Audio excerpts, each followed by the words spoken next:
that the evidence you shall give relative to the cause now under consideration shall be the whole truth and nothing but the truth under the things and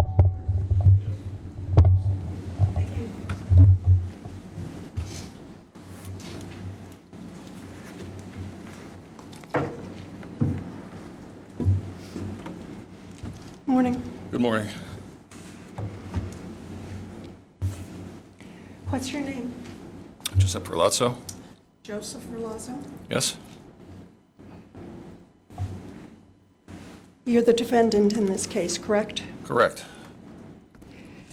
So, Joseph, we're going to take things one subject at a time, okay? Very good.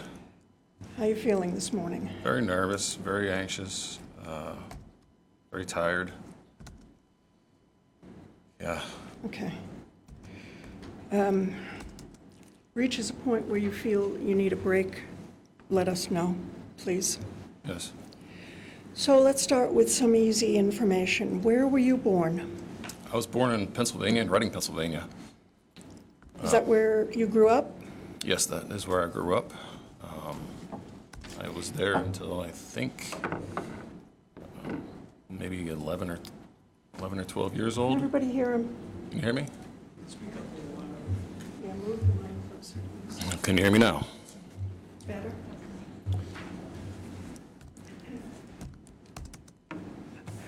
When did you move to Vermont? I moved to Vermont in 2012. Were you working as a tattoo artist at that time? Yes, I was. When did you meet Emily? I met Emily in 2018. And to be clear, we're talking about Emily Ferlazzo, who was your wife, right? Yes. How did you meet her? Well, I had initially met her through her friend Lauren. I can't remember her last name. Lauren. Lauren. Yes. What were the circumstances? The circumstances were I was teaching Lauren. She was serving a piercing apprenticeship. She was apprenticing to be a body piercer. And you were giving her lessons Right. on how to do that? That's correct. Yes, she was. She was apprenticing under me to learn how to do all body piercings. And was Emily with her? So when Lauren was preparing to start working with clients, she had a sort of a nervous disposition, and it made it so that she was very shaky. And she looked visually like just to see her, she looked like uncomfortable holding a needle. It was a very shaky hand, and I was like telling her how working with the shop's clientele wasn't going to happen until she was more comfortable. So I suggested to have some friends, people that she was more comfortable around, and What do you mean? in hopes that she would stop shaking and would be able to do a nice, steady, precise piercing. So let me make sure I understand what you just said. Yeah. Were you suggesting to her that she do a piercing on somebody she knew? Exactly, yes, a close friend or someone that she felt comfortable with. So Okay. And who was that person? it was Emily. And that's how you first met her? That's how I first met her, yes. And did you have any kind of extended conversation with Emily at that point? In the beginning of the piercing procedures, it was all business. Really just instructing Lauren where to mark, how to prep the skin, things to look for. My conversation with Emily didn't occur until after all of the piercings had been completed, and then the mood sort of changed a bit. It was a little more relaxed, and everyone could just sort of like chop it up, just chat with each other. And we had started talking, and she was awesome. So we talked for a while, and when she left, I made a comment to Lauren. I said that, I was like, that friend of yours is something special. I said I wouldn't mind making her my next ex-wife. Lauren laughed. You didn't start dating her at that point, did you? No. I think she was seeing somebody else, and I was seeing somebody else. But we definitely hit it off. Okay. So how did it come about that you met Emily again? I had moved to Maine for a little while in 2019.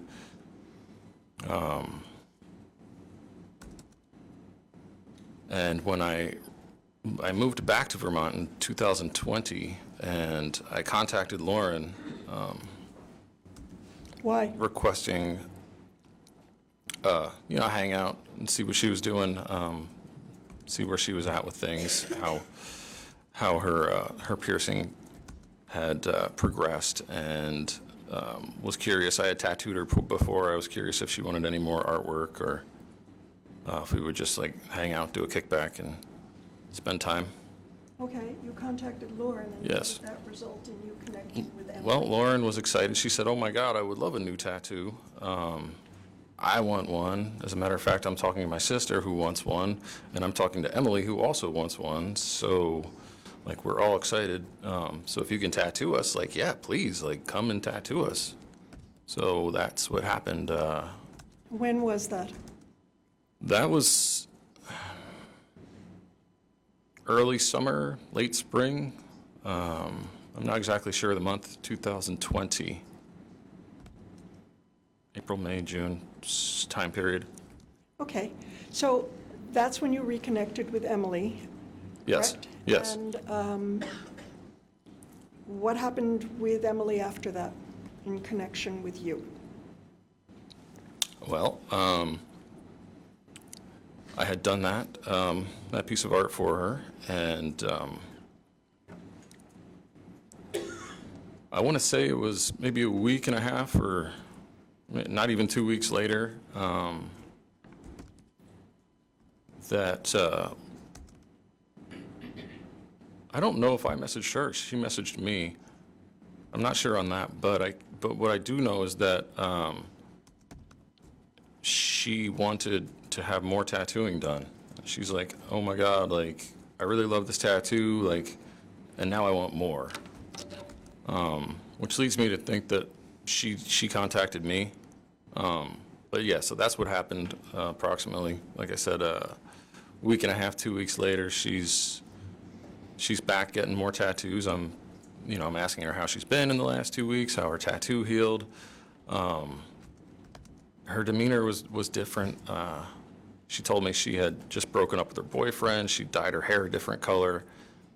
She was extremely flirty, and I was receptive to that. I was like, "Wow, like, you really seem like pretty open today." Like, and I asked her if she wanted to go have a motorcycle ride and see a tour of some of Vermont.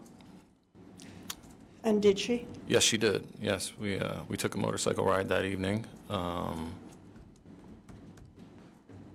Went through the canyon, went through some of the areas down in middle Vermont, and then I returned her. She was staying with Lauren had a boyfriend named Sam at the time, and she was staying at I think it was the place that Sam was renting. So I returned her to Sam's place. Where were you living? I was staying with friends. I was bouncing around. I had just come back from Maine, like I said, and I was bouncing between my friend Spencer Lemon's house, which everyone met a couple days ago. You guys met Spencer Lemons. So him and my friend Sarah, who's in the court today, I was staying with her. My friends were hospitable, and they let me couch surf a bit until I got back on my feet. By which you mean establishing your practice as a tattoo artist so that you could support yourself. Is that what you That's mean? right, yes. Rent is expensive in Vermont for anyone here who rents. So I had to I had to get my finances secure so I could, regain my independence. So after that night, when did you see I keep saying Lauren, Emily next? Oh, the next day. How did that come about? Well, after I dropped her off and I returned, I believe I was staying with my friend Sarah at the time, and as I said, I returned to Sarah's, and I texted Emily to let her know that I had arrived safely. She asked me why I did not kiss her, and I said, "There's always tomorrow." And then we saw each other the next day, and I believe, so she had gone over to Lauren's. Lauren was living with her parents, so Emily was staying with Lauren's parents, and we went, hung out, strolled around their property. They had like a hammock. We like sat in the hammock and just like watched the sun go down, just talked, smoked a little marijuana, and just relaxed and hung out. And after that, did you continue to see Emily? Yes, I did.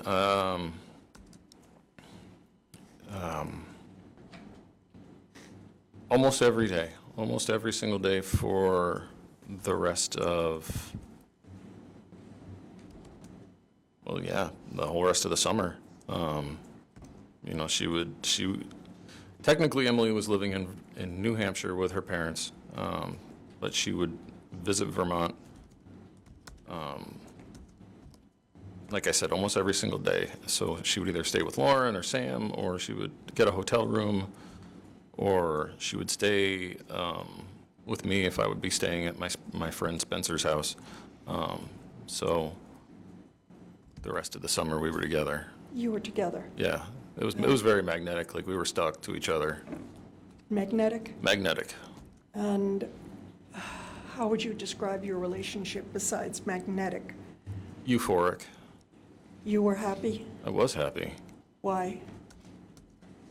We just clicked. I feel like we were both just kind of traveling the same wavelength. So she's was a good bit younger than you, right? That is correct. Did the age difference ever become an issue in your relationship? If it was an issue, it was really just two onlookers, our friends. Some of our friends had opinions about relationships with an age difference. But to me personally, no, I did not have an issue. We got along very well, and I just told my friends, like, it is what it is. Like, it's going good, so. Everything was good. Right. And did there come a point where you and Emily decided to get married? Yes. How did that happen? Well, that happened at the end of the summer. I want to say it was somewhere around August.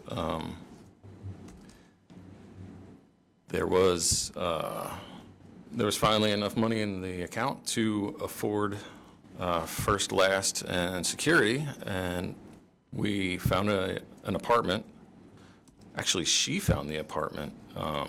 We were looking at several places, and then she had just, out of happenstance, just found an ad that was recently put on. She called the number. The guy was like actually there. He's like, "I'm here right now. Just come over right now." We just sort of fell into it, and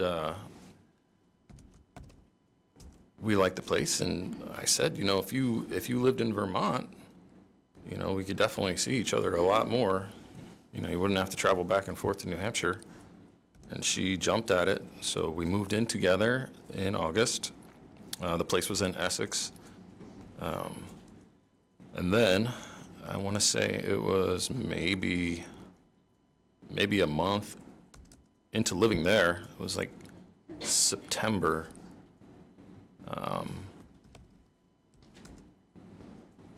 I don't exactly remember what I was doing, or if I had stepped out, or if I had just come back, or if I was working with someone, and then I just remember I came into the kitchen and she had this look on her face, and I was like, what's going on with you? And she breaks out into this huge smile, and she pulls out this ring and a card, and she hands me the ring, and I read the card, and it says, will you marry me? Check yes or no, and there's 2 check boxes with a yes and a no next to them. And then I look up, and she's like filming me. And I took the card, and I checked yes, and it was the cutest thing. Yeah, I said yes, and that was my first time ever being proposed to, so So you were happy? I was happy. And did she seem to be happy? Yes, she was. And during these first few months of your relationship, what I've already asked you, you said it was euphoric and you were both happy, right?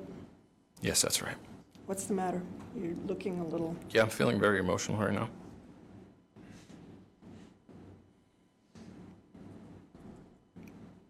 What's bothering you?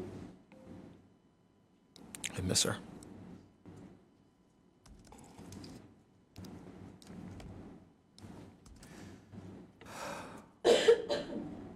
Let me know when you're ready to start again. I'm okay. You're okay? I'm okay. So you said that Yes. in September, In September, you and she decided to get married. that's right. And when did you get married? We got married on October 10th, 2020. So what had happened is we sat down and had a conversation about what dates we thought were going to work. And after the conversation, I reached out to a friend of mine by the name of Teresa, who was an ordained minister, and when I messaged Teresa, I said, hey, can I call you and can we talk? So I call her and I ask her if she'd be interested in marrying Emily and I. And she said that she would happily do it. And I told her the dates, and she's like, yeah, like that's a couple of weeks away. Like let's go for it. So we did. We got married Where? in Burlington. Well, we've seen the photo, your wedding photo. Yes, I saw it. Was it yesterday or?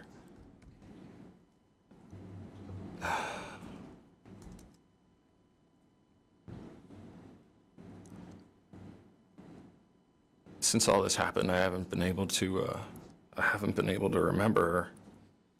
And that was like one of the first times that I saw that picture, and How did it make you feel?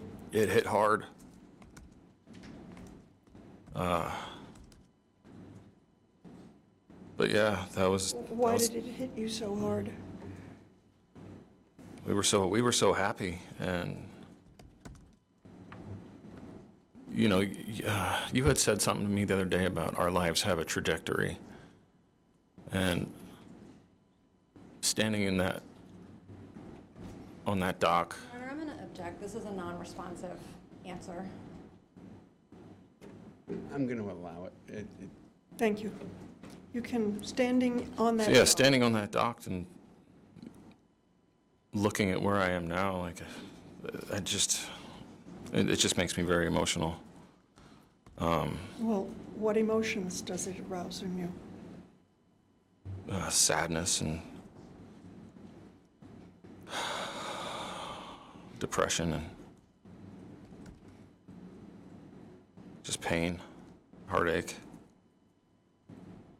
Yeah. Okay. But, So you got married Yes, in we did. Burlington. yes, we got married in Burlington. It looked from the photo that you were down at the waterside. We were actually, we had snuck out onto one of the floating docks, and we were in Lake Champlain. And we had a small ceremony. It was Teresa, Emily, myself, and Lauren. That was it? That was it. Okay. And I think you said you had rented the apartment in Essex. Yes, that's right. Okay. So how did things go with your relationship after you got married? It was pretty normal stuff. From the summertime. Stop you, because normal is different for each person. Normal is different from person to So, person. What do you mean it was So- normal stuff? Well, in the summertime, when we started seeing each other, both of us were working a lot less. And then as it came into fall, she had gotten a job at UVM as a CNA, and she was working more, and I took the opportunity to work more, and And let me just stop you. Were you working at a tattoo shop at this point, or working self-employed? I was self-employed, and So where did you do the tattoos? I did tattooing at the apartment in Essex. It was very large, and one of the rooms had lots of big windows, so it was a great room to set up as a studio. Did there come a time when surveillance camera was installed in that room? Yes. After some time of Emily observing me working with clients, she thought it would be a good idea if she were to get a ring A ring camera? for the studio room. Why? Well, to keep an eye in case anything happened, if anyone were to like pass out, or if I was to flirt with a client, or say something got stolen on a bathroom break, just reasons for having a security like a surveillance camera. Okay, so I interrupted you. You said that you and she both started working more. Right. And in terms of your relationship, how did it go? Well, so our relationship started out as a lot of relationships do, and it was more of just like a verbal contract, right? And by that I mean like what we're going to do, what we're not going to do. I apologize for Yeah. interrupting. I'm specifically asking if your relationship continued as happy as it was in the beginning. Well, I think what I'm getting at is the relationship had changed a little bit from when I met her, I was polyamorous, and then she asked me to be monogamous, and I said that I would be monogamous with a polyamorous clause. After the monogamy had run its course, then we would just switch to polyamory. Were you monogamous for the most part during your marriage with Emily? I was monogamous for the duration of the summer of 2020, and when we started seeing other people is when we switched over to a polyamorous relationship. So let me ask you this. Was this polyamorous, monogamous, a source of tension between you and Emily? Well, the source of tension was that with polyamory, you have to be very communicative. Like, you have to talk to each other. I'm going to be here with so-and-so. I'm going to be there with so-and-so, right? Like, just who I'm going to be with, where I'm going to be. Just safe practices all around. Using protection so everyone can, stay in good health. It sounds like this is not something Emily would have chosen, correct? Well, I want to say that it was her idea to be monogamous because she did say to me, I don't want to share you, and I don't want you to share me, which I said, that's only going to last so long until you find someone that you're interested in, and then I will find someone that I'm interested in, and then we'll just have, whether it's group interactions or if it's separate interactions. Putting aside this tension that may or may not have existed about the sexuality of your and Emily's relationship, Right? how did the rest of your relationship go with her? Well, there was obvious flaws to the communication breakdown, and it started to spur arguments.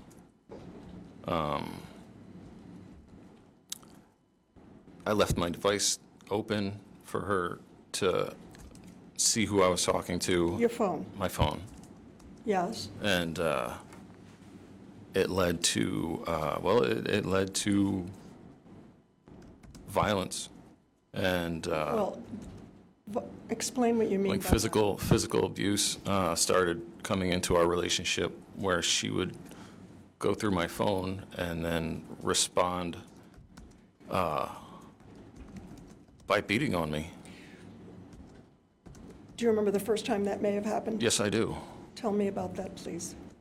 Well, I put my phone on the charger, and she invited me to watch a season of whatever show that she was binging, so that we would sort of both be versed in the show and we could sort of talk about it.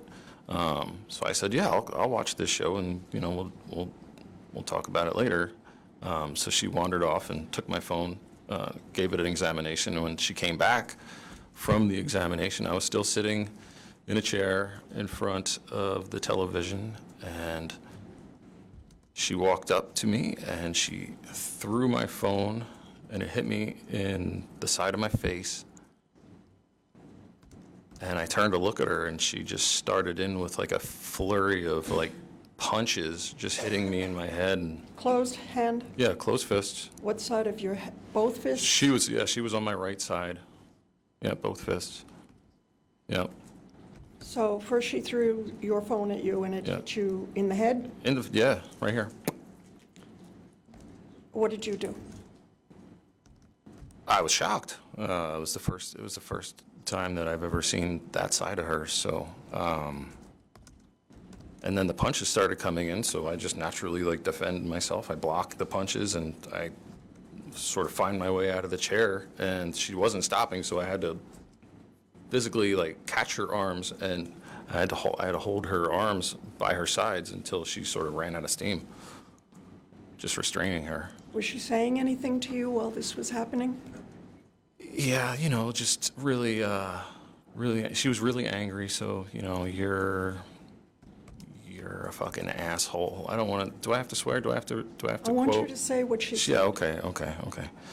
Yeah, she would say, you're a fucking asshole. I can't believe you're still fucking talking to this bitch.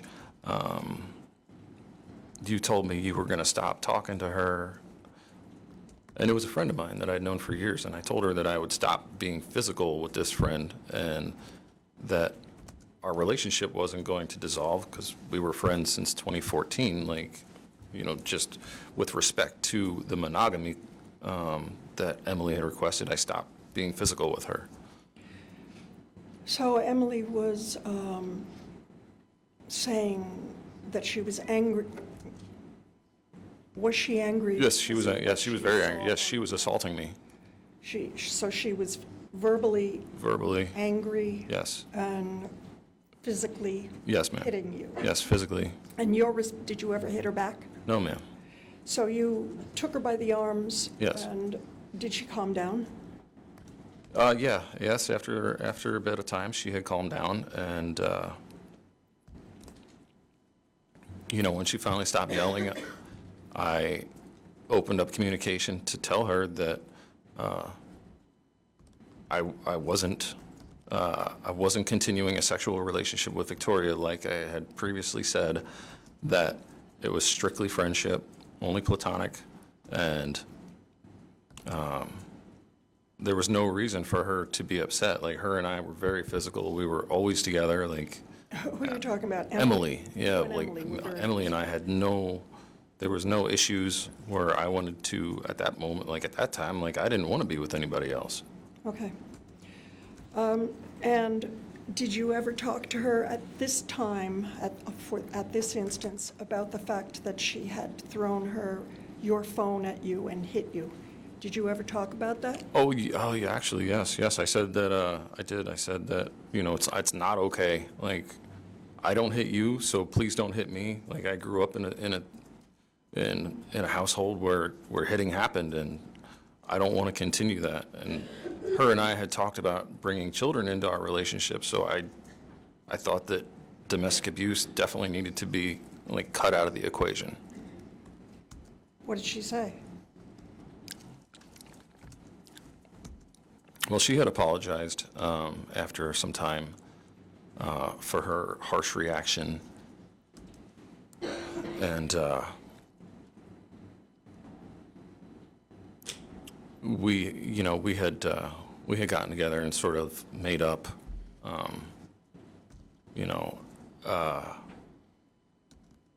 physically, emotionally. I think that we got to a place where it didn't happen again, for some time. How long is some time? A week, a month? It was probably a good month, or maybe even a month and a half. And I forgot to ask you, approximately when did this incident happen?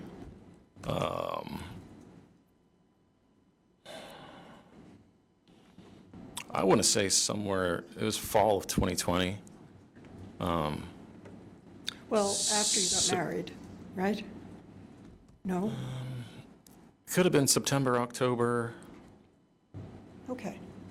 So fall of 2020 Yeah, was fall. the first time Yes, that right, you had seen, as you put it, this side of Emily. exactly. And so I just asked you when, if ever, did another incident occur where you saw this side of her? Right. Yes, there was more incidents from that point moving forward. And I want to say it was, if we were in September, October, November, yeah, I want to say probably maybe late October, early November, if I'm thinking on the calendar. Hard to say exactly, but there was another instance where I recall I was sitting on the bed in our bedroom, and I was sending a text message. Actually, I think it was an Instagram message. But I was messaging a client that I was interested in more than a professional relationship with, and Emily came in and she saw I was sending like a GIF or a GIF, however, and people say it differently, but yeah, like a short video clip, and when Emily came into the room, she had her laptop computer, and she saw what I was doing, and she assaulted me with her laptop. What does that mean, she assaulted you? She jumped on the bed and struck me in the head. Like, she hit me. She had the laptop and she hit me with it. Where? In my head. What part of your head? Like the back of my head on the right side, I guess. Did she say anything? Yeah, she said things like, "You're a piece of shit," and you,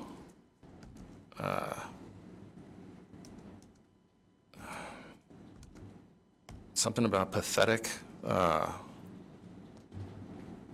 I don't remember a whole lot of other verbiage, but Did she do anything else physical other than hit you in the back of the head with her laptop?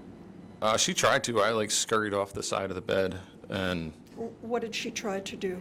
she like came running after me. Like she came like scurrying across the bed, and I just sort of like ran around the perimeter of the bed to stay away from her. You know, I was saying, you know, things like calm down, like let's just talk it out, like. When she hit you in the head with her laptop, did it hurt? Yes, it hurt. Was there any blood? No, there was no bleeding. Did it leave like a lump in your head? Yeah, there was like a lump, like a goose egg. Did you seek medical attention? No, I didn't seek any medical attention. Okay. And how did that incident end? Did she finally calm down for a Yes, second? she did. She calmed down, and she asked me, you know, why I was talking to this. Well, she used, you know, she said bitch, but I told her that, you know, I had interest, and you know, if she wanted to talk about it further, you know, the door was open for communication, and she actually didn't want to talk about it further. She just wanted to get some food. She wanted to go to like McDonald's and get some food and watch some Netflix. So it just ended. Yeah. Did there come a time when another incident occurred where she became physical with you? Yes. How long after the incident you just talked about did the next one occur? That was probably, there was an incident probably the next month, and somewhere in December, I guess it would be at this point. But yeah, like the next month, there was an incident where I was tattooing a woman, and Emily was listening and watching on the Ring camera. And when the client left,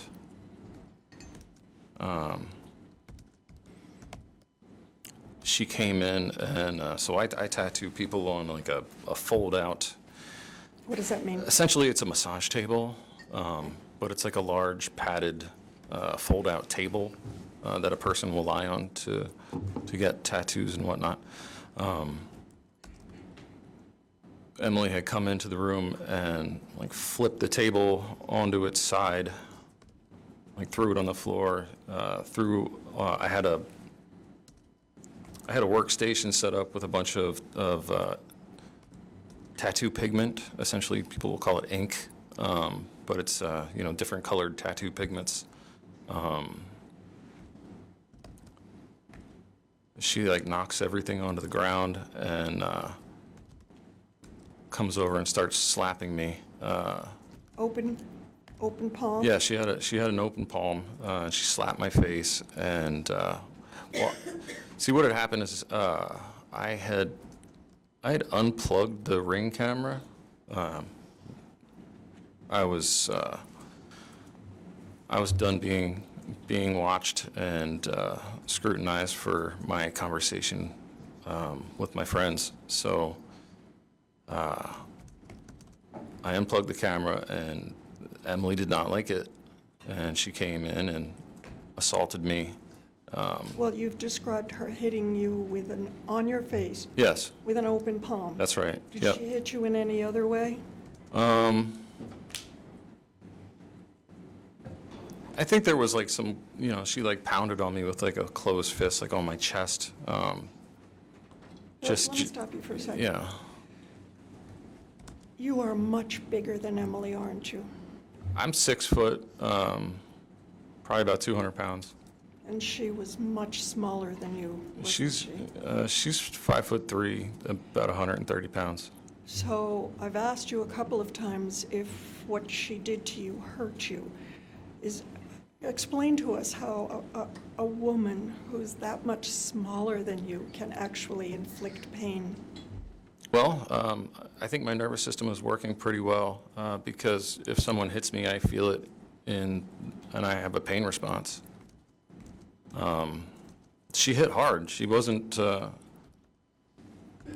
She wasn't a gentle person. I wouldn't describe her as gentle. Okay. So she came in and she said, "I can't believe that you're fucking this bitch," and threw everything in the tattoo room around. And she told me she was going to have my license revoked and ruin my business and tell all her friends to not get tattooed by me. And how did this incident end? I told her the same thing as I told her before, like, you got to stop hitting me. There's another way to work through this. And at this point, it had been multiple times, and that's when I suggested us getting a couples therapist. So. And you did? Yeah, we got a couples therapist. Her name was Dr. Webster, and I was trying to find a way to not stumble across the landmines, so to speak. There was. What does that mean, stumble across? Emily had triggers, and I didn't want to trigger her to make her respond with violence. So I thought working with a therapist would be a good way that I would be able to understand her more. Like I said, we were talking a lot about introducing a child, and I thought if you're going to hit me, you're going to hit the child. I'd seen her kick my dog on occasion, and I was like, I was in love with her, and I wanted to move forward with our relationship and have a baby, and I was scared for the baby. So the therapist was the natural choice. Give us the tools that we need to have a healthy, safe space. So after you and Emily started seeing a therapist, did she or did she not continue to hit you? She did. She did. We set up Zoom sessions with Dr. Webster. This was during COVID? Yes, this was during COVID. And then also there was, excuse me, Dr. Webster was located in Vermont and then moved to Massachusetts, so also the distance that we just continued to have Zoom sessions instead of going to seek her out in an office setting. But you said notwithstanding your and Emily having couples counseling, she continued to hit you. That's correct, yes. Do you remember the next time that she hit you? There was an incident that I do remember her assaulting me with a wine bottle. And that time was very strange to me because there was she didn't say anything. There was no swearing, there was no nothing. Like, it was odd. I got a glass of wine. Let me stop you. Yes. Is this the New Year's Eve incident? I believe so. And this is what you remember hearing Emily's mother talk about? Yes, I heard Adrienne talking about that the other day. Her from locking herself in her room. I do remember her locking herself in our bedroom. So this incident you are now going to tell us about started with you getting a glass of wine. Yes. Yes, I got a glass of wine. I was in the living room. I was sending a message to someone, I don't remember who, and Emily had walked past me, looked at what I was doing, retrieved the wine bottle. Was it empty, full? It was like half full. Okay. Was a cork in it? Yes. Yes. Yeah, she brought it back. I'm sitting on the couch. I believe I'm just scheduling, and she assaults me. She starts hitting me with the wine bottle in my head and arms. And where on your head? In the back of my head. So I'm going to ask you obvious questions, but did that hurt? Yeah, it's a wine bottle to your head. It hurts. Yes. And then you said she hit you on other places in your body with the wine bottle? Yes. On my arms, I put my arms up to not get any more blows to the head, and I saw an opportunity, so I wrestled the bottle away from her, and I took it and I held it away from her, and I pushed her away, and I said, "Stop hitting me," and she ran into the bedroom and like slammed the door and locked it, and she didn't say anything. So I like go and I try to go in the bedroom to get an explanation, and she's just in there, and I'm yelling like, "Are you gonna explain yourself? Like, what just happened?" Did she answer you? No, I just heard her. I guess she was on the phone. Okay. How did that incident end? It just ended with her like coming out and being like, "I want a Coke. Will you take me to get a Coke?" And I'm like, "Oh, yeah. Are we going to talk about that at all?" Or she's like, she gives me sort of like a blank look with like a flat sort of smirk, and just goes and like grabs her coat.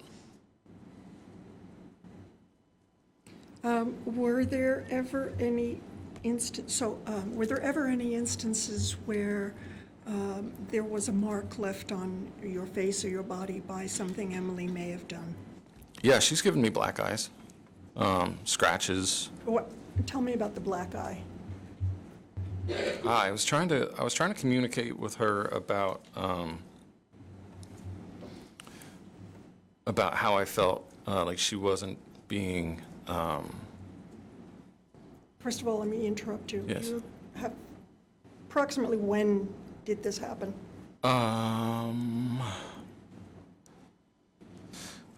remember one instance when I believe it was August of 2021. We had gone to an inn, and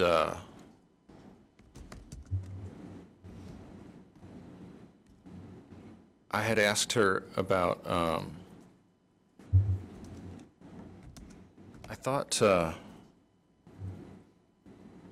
need a second to recount.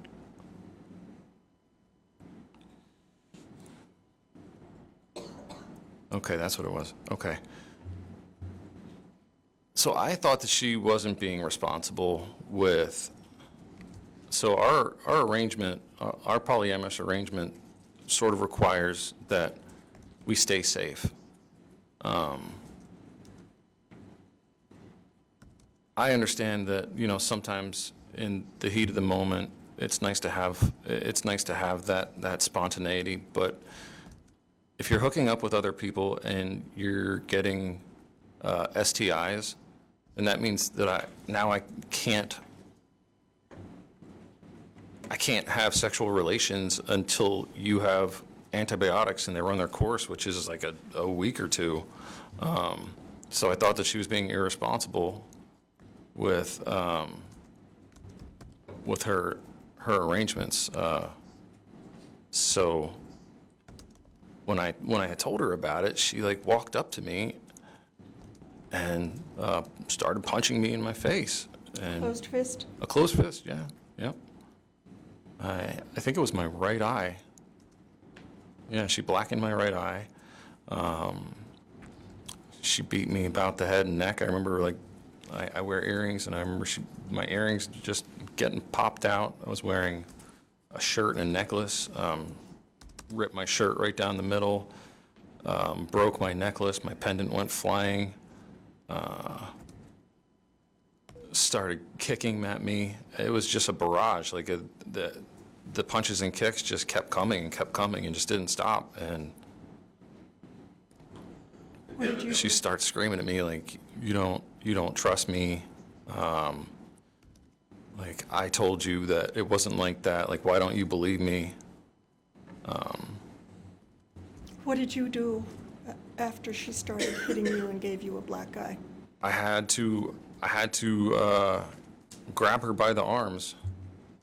And I remember this incident, she felt,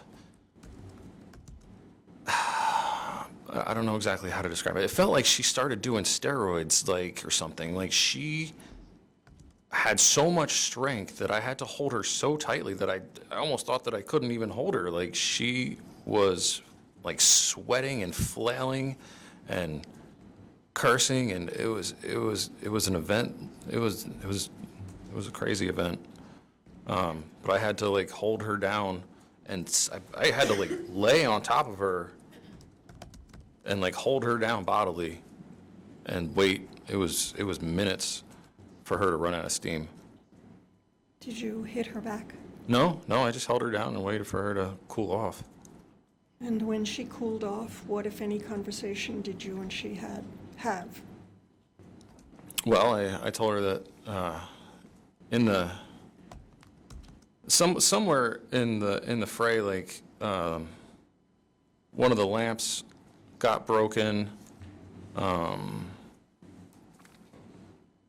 The table was knocked over. I think there might have been some, like, damage to the table, and you know, I definitely suggested that we make another session with Dr. Webster immediately, and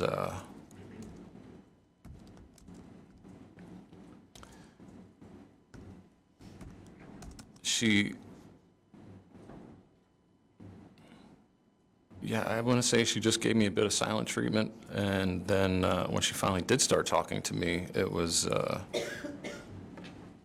things like, why don't you believe, like, what I say, like, and I just want you to believe what I say. So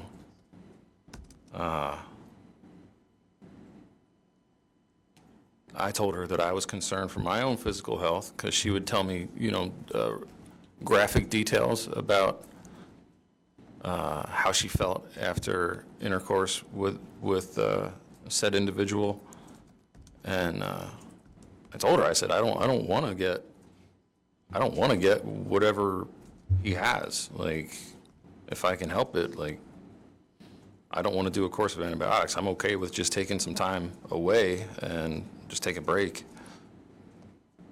Okay. In the interview that we've all seen, you told Detective Boris and Richardson that on average, she would hit you every 2 to 3 weeks. Do you remember saying that? I do. In December of 2020, we had started a project, a tiny home project. We were following on social media a number of couples that were doing bus builds. So that's where you take, like, a small shuttle, well, actually any size of shuttle bus, or any size bus actually at all. But we chose a shuttle bus. We were looking at vans, initially large vans, but a shuttle bus is just larger. As I said, we're following these couples, and they're traveling around and living out of their tiny homes that they built together.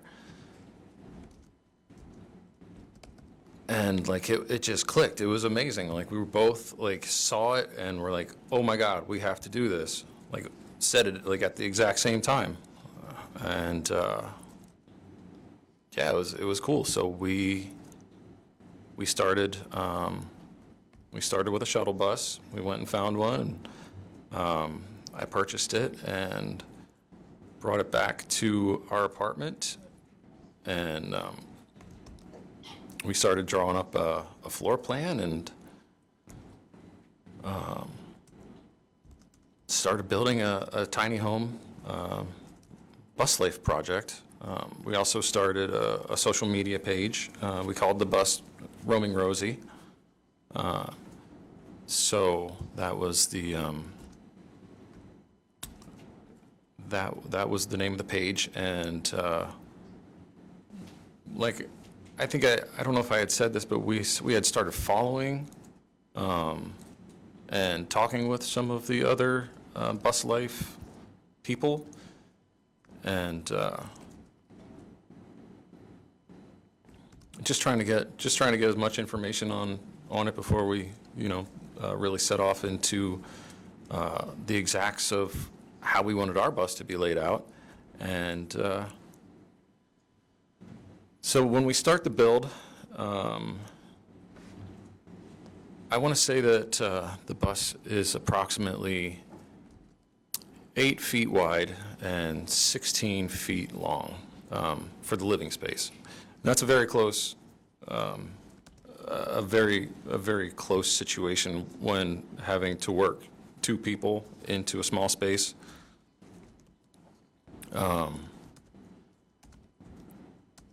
And there was a lot of times during the build where frustrations would be high, and there was violence within the bus during the build. There was all right. So like there was multiple times, but for example, I was working on laying down the floor, and to make a bit of space, I would work on one end, and I would try to have her work on the other end, so we wouldn't bump into each other. She was applying tiles to the shower and the kitchen area, and she was using like a Gorilla Glue in a caulk gun. I don't know if anybody knows what that is, but a caulk gun is about, I don't know, 14 inches. It's like a metal. It pushes the caulk out of the tube. Well, actually, it was like a glue. It was like a Gorilla Glue that she was putting on the tiles and sticking them on. And I came and made a suggestion as to how to lay it out so she would have less overhang and have to do less cuts. And I don't know, she was frustrated and started cursing at me that, like, why didn't you fucking say something earlier? Like, you're such a piece of shit for just making me do this. And I told her, I said, you wanted to do it. And, she just said, fuck you, and started hitting me with the caulk gun. Where? Where did she hit you with the caulk gun? Well, I saw it coming, so I put my arm up, and she hit me in my forearm, like the side of the hand and the outer forearm. Once? No. This was probably 3 or 4 strikes. And what did you do? She grabbed the caulk gun, and I told her to go in the house and watch some Netflix or something. Told her it's not okay to hit. Is that what she did? Yes, she went inside and she. I believe she was watching Netflix. I didn't go in after her. Yeah, we were just taking a break to, kind of let her just get her, cool down from her frustration. So there were periods of time. So you got married in October of 2020. October of 2020. And over the year that you were married, you've described to us multiple incidents where Emily physically attacked you, right? Right. You haven't told us all about all of them, have you? They all just sort of blend together. But yeah, it's almost always the same. Either she'll have a disagreement about who I'm going to spend my time with, or if I'm spending too much time in the bus and not giving her enough attention, but it always just ends the same with her running up and punching me, trying to punch me in the face, punching me in my body and in my arms, my chest, and mostly a lot of arms, and I just block her to keep her back. Kicking me, just she out, lashing out, just a lot of lashing out. She had expressed to me that she was abused and raped multiple times, and she would have these fits where I think she would like close her eyes and shake, and I think that she was almost like reliving something. Calls for speculation. Oh, yeah, It's saying what he thinks Emily is sustained. thinking. yeah. Oh, well, yeah, okay, I can't really speculate on what exactly she was thinking, but from my standpoint, watching a person with closed eyes shaking before they lash out and strike you made me think that way. So, you never contacted the police about any of the times that she assaulted you, did you? No, it's not their business. Not their business. That's a motto that you live your life by, isn't it? I'm an independent person. I'm a very private person. I don't want to dump my crap on other people. Where did you learn this philosophy? Growing up in the city, I'm from Pennsylvania. I lived in a city called Reading for a while. I lived in Philadelphia for a while. I lived in Lancaster for a while. I lived in Allentown for a while. These are all very populated cities when comparing to Vermont, which our biggest city in Vermont is Burlington, which isn't. It's not even an eighth of like the smallest city in Pennsylvania. So, when you grow up in the city, you mind your own business. Was this something that your family believed? Yes. And from whom did you hear this philosophy of nobody's business, keep it in the family? My whole family, grandparents, parents, siblings, aunts, uncles, like we all just, what happens here stays here. And you said earlier this morning that you were physically abused yourself growing up. Who was the Can we person approach? who? Yeah. Yeah.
Was there a time when you were growing up that social services, child welfare was called?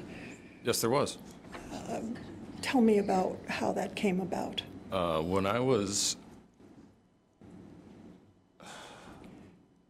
hard to say age, but I'm going to probably estimate maybe between 6 and 8 years old.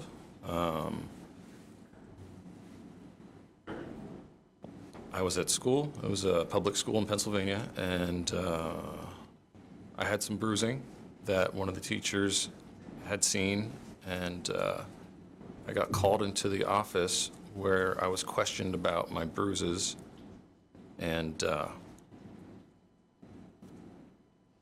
the teacher or guidance counselor or whoever it was had said that Objection, Your Honor. Hearsay. You can't say what they told you. Oh. What you can tell us is what happened.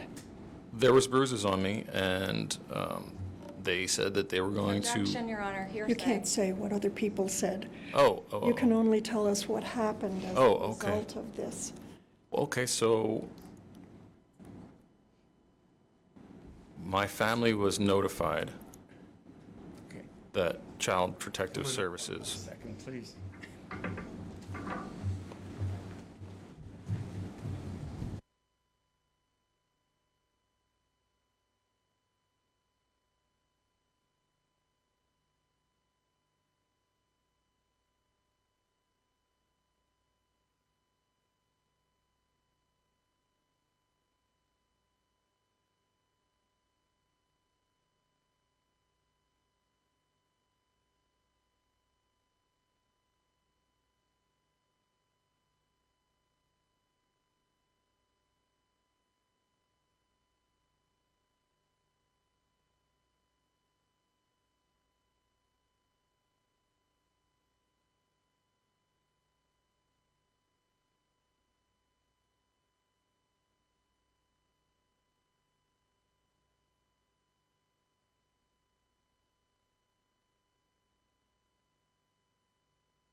Those bruises on you, Physical discipline from my mother.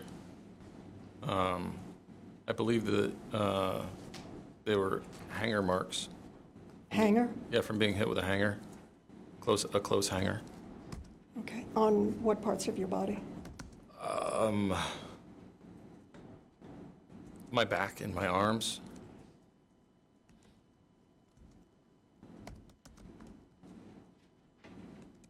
Okay. So you were hit as a child? Yes.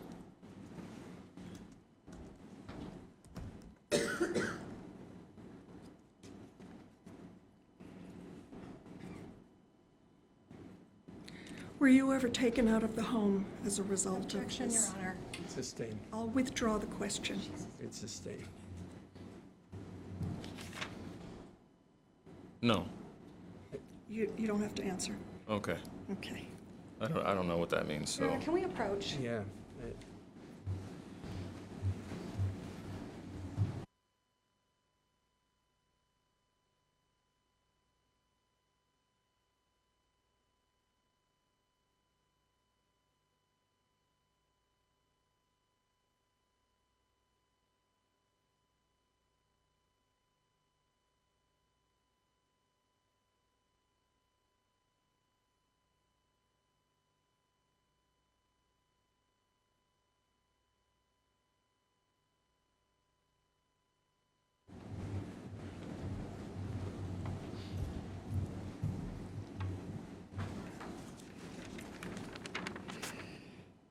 So I think you already testified that it was from your family and your growing up in cities Right. that you learned what happens in the family stays in the family. that's right.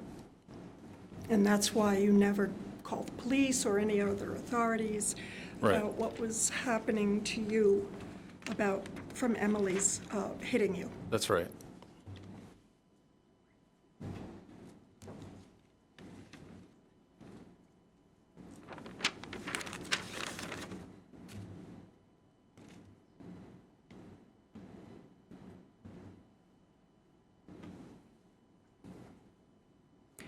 I think it's been testified, but I want to ask you directly. You and Emily considered divorcing at various times over the year that you were married. Is that a fair statement? Yes, Both of you individually? yes. You saw an attorney about getting a divorce? I never saw an attorney. Oh, okay. But you thought about it?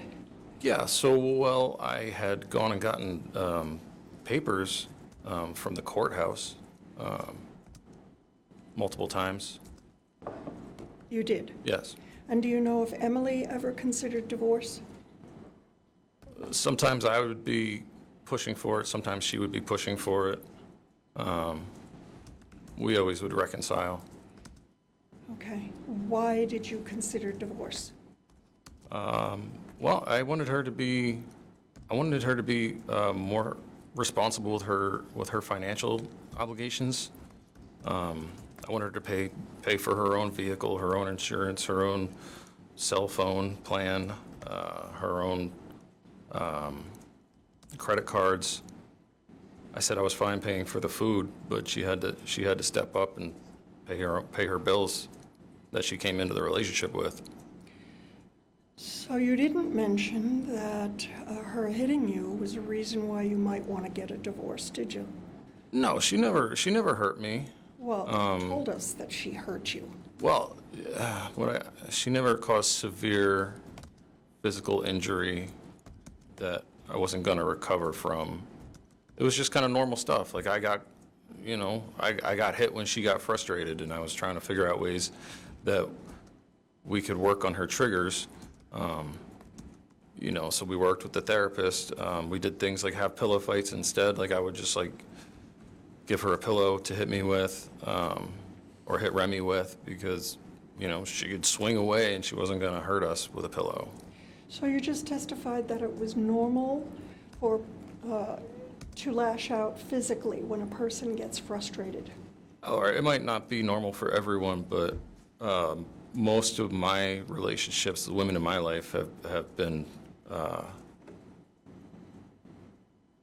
aggressive and I guess I could say physically abusive. So you tolerated being hit? Yes. Am I hearing you? Yes.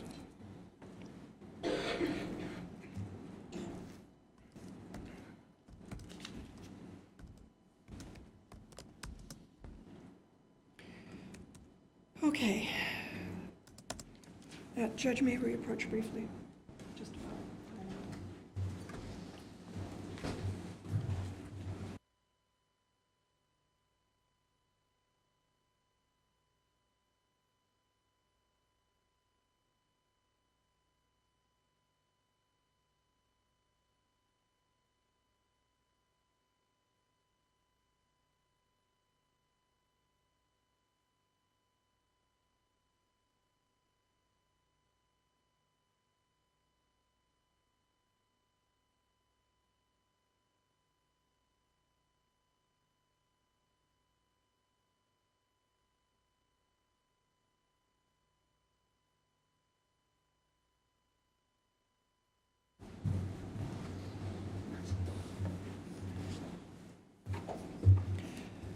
Okay,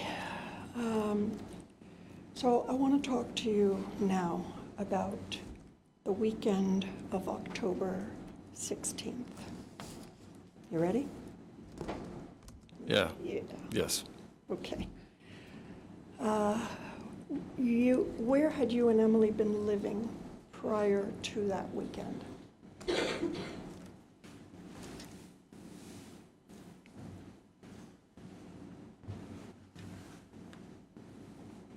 I've been staying with my friends, the Langs. Well, I've been staying on my friends, the Langs, Sarah and Jason Lang's property.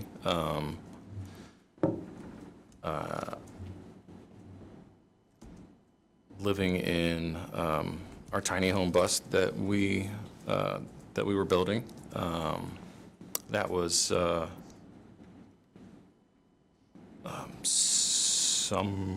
summer going into fall of 2021.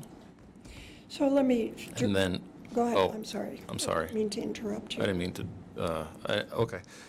So at some point, I want to say it was like end of the summer, beginning of fall, we had planned to do a trip in our tiny home. I'm going to call her Roaming Rosie. So we were going to take Rosie and have a trip where we would be living remotely, sort of off grid, and there was a plan to put a solar power, like a solar power system into Rosie. Emily was very interested in having the ability to charge her cell phone, so she could watch Netflix and you know, just have some creature comforts while being off grid. So she said she was going to pay for the solar setup, batteries, converters, panels. She said that her stepfather, David, would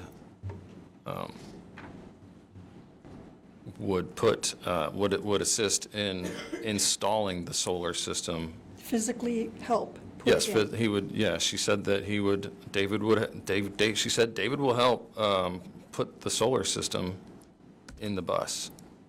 So, she came to Vermont, and she said, you know, today's the day, let's go to New Hampshire. And I was like, you haven't even gotten the stuff. Like, you don't have the, I don't think she had the funds at all to buy the solar equipment. The question was, what, This I want to isn't talk to you about the responsive 16th. To the, Oh, yeah, so I was sorry. The question was, where were you living at that time? Oh, so we were in New Hampshire for the reasons that I was just talking about. And You were just giving us a background of how it came about. yeah, that yeah, you that were- was, Let me just finish the question. I'm sorry. That you were staying with the Basses. Yes, Okay. yes. And how long had you been staying with them?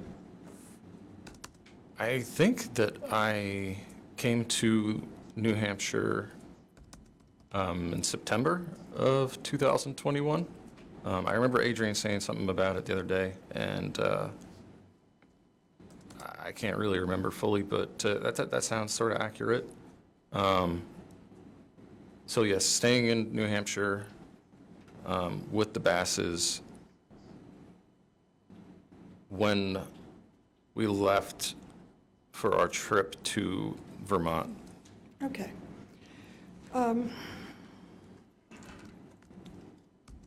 What was the purpose of the visit to Vermont?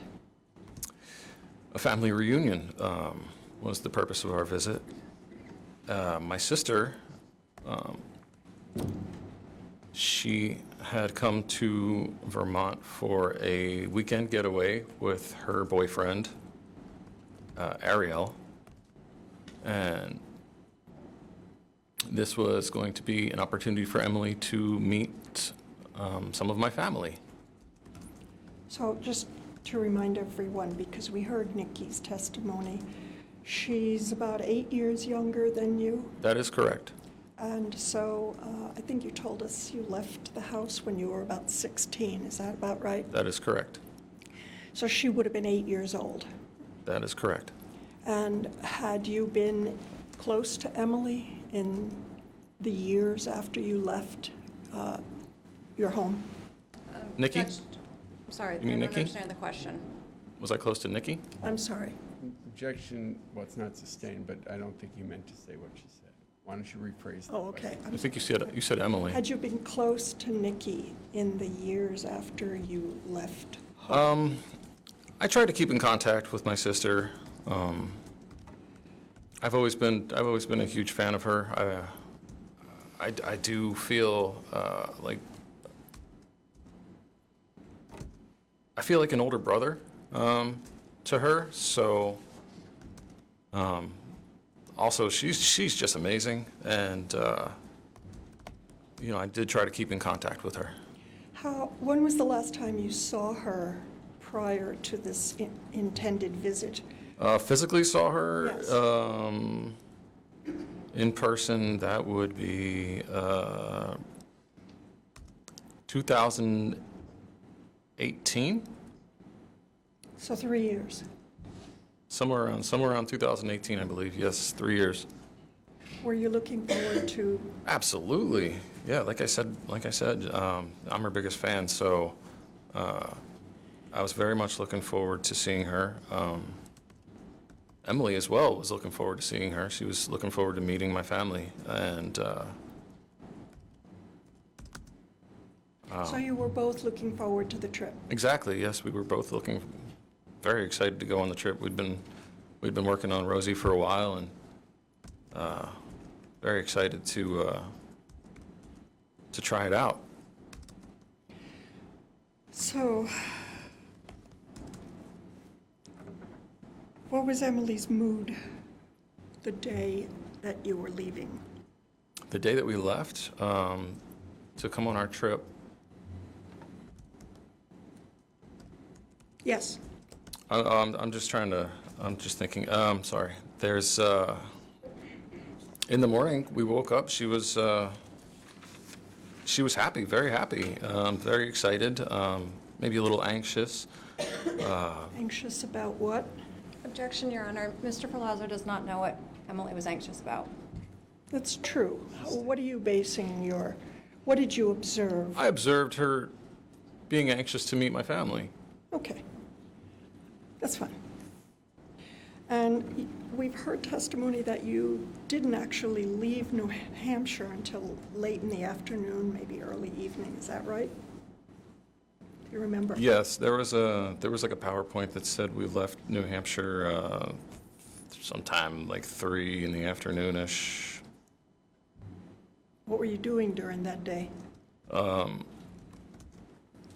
Well, we woke up in the morning. I remember she made me some coffee. I believe we made breakfast together. And then just sort of putting things away. So we were going to drive Rosie and wanted to stow everything appropriately so nothing was going to like fall out and hit her or Remington as we drove. And who's Remington? Remington is our dog. Okay. Yeah, so we packed everything up tightly to prepare for the drive. We had to move some of the vehicles around. The bus is about 24, 27 feet in length-ish. I don't have an accurate, but it's a long vehicle, and there's a short driveway at the Bass's residence that spills out onto a sometimes heavily traveled road. So just moving things so we could leave efficiently. Okay. I know it's a little early, Judge, but I would like to take a break now. We can come back at 1:15. Would the parties approach so that actually you're hearing what Ms. Chance is saying?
Hi. Aye. So we're going to start talking about the weekend of October 16th. Are you ready? As ready as I'm gonna be. Okay. I think you testified that you drove from New Hampshire to Bolton and arrived around 5:30-ish. Is that about right? That seems right. It was still Okay. light out. Still light out. Yes, And this was mid-October. right. Okay. And during the drive, what kind of mood were you in? Great mood. Yeah, we spent, well, I guess close to 11 months, like working on Rosie, and this was our first like road trip as a family. So it's very exciting. Okay. Yeah. And Emily too, she was in a good mood? Yeah, she was super excited to take Rosie out, and she was stoked to meet Nikki and Ariel. Okay. So you get to Vermont, and where in Bolton do you go? We went to the Bear Run condos. My sister rented one of the she rented a Airbnb condo. So we went to, it was like, there's 3 large buildings, and I think it was the last building. Okay. Where did you park? Parked in the parking lot outside of the building. There was a nice flat spot, and for anyone who's ever driven like an RV, like finding level ground is it's like winning the lottery. So, well, typically if you don't find level ground, then you have to level out the RV, or else everything's going to be, if you put something on the counter, it's just going to slide onto the floor. Okay. So you got to make everything level the best you can. And so finding level ground was, Yeah, it was great. it was great. Yeah. So what's the next thing that happened after you parked the vehicle, the camper, Rosie? Parked Rosie, and so the access road to get up to the condos is very, very steep, like really, really, really steep. And there was smoke coming from the transmission, and some of it had made its way into the cab. So when we parked, she was upset about the smoke being in there, so we made efforts to immediately like open up the door, open up the roof hatch, open up all the sliders, and get some fresh air within the cab. So yeah, it was kind of smoky in there, and she was upset about the smoke. And then what happened? Well, there was a bit of arguing about that, and I suggested that just step outside and get some fresh air until the thing blows itself through, and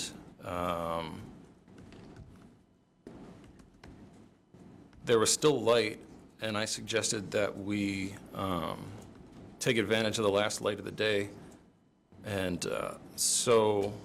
Where it's located is on, technically there's 3 peaks at the Bolton Valley Mountain Range. It's like Woodland, Vista, and Timberline. So we were on the Timberline peak, and I suggested we go down. If you hike a short way down, there's a drop off, and you can get the last light of the valley over the trees. So I suggested that we hike down to the drop-off and take some photos and post them up on Roaming Rosie, our social media. And what did Emily say or do? She was very angry about the smoke, and she started arguing about it, how pathetic it was, and that the whole thing just was turning into a shitty situation or something like that, is what she said. Then, what happened then?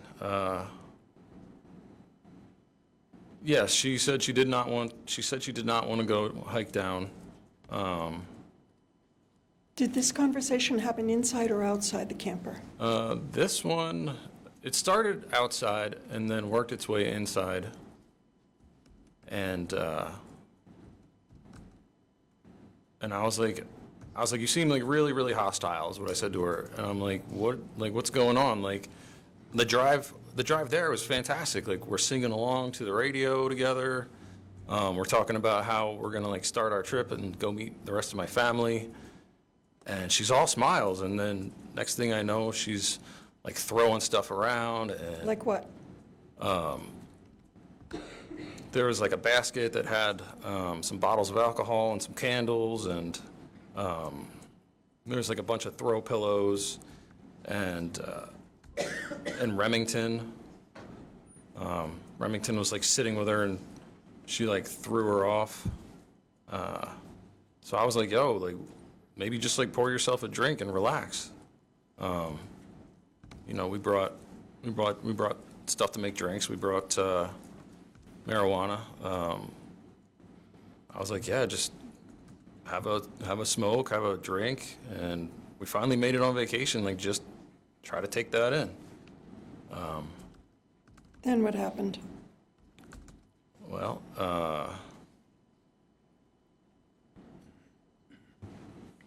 Well, let me ask you specifically, did she have a drink? I made drinks for myself, and I thought that she was, earlier, Dr. Shapiro said there was no alcohol in her system. So, don't comment on that, please. Okay. Did she have a drink? I saw her drinking. Okay, what? Must have just been Red Bull. Okay, But I was having Red Bull vodkas. That's what I was. that's what you were drinking? Yeah. So you had a drink, and your recollection is that she had a drink? Yeah. And was there any conversation going on while you two were having a drink? Yeah, so there was conversation, because I was like, yo, you're really hostile. Like, what's going on? Like, it can't just be like the smoke cleared out. Like, why are you so hostile? And she said that. She's like, well, I have a dilemma. And I was like, what do you mean you have a dilemma? Your Honor, I'm going to object to the hearsay. Well, why don't you come up and why don't we hear what the proper is?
So you started telling us a little bit about the specifics of what Emily may have said, but without going into specifics,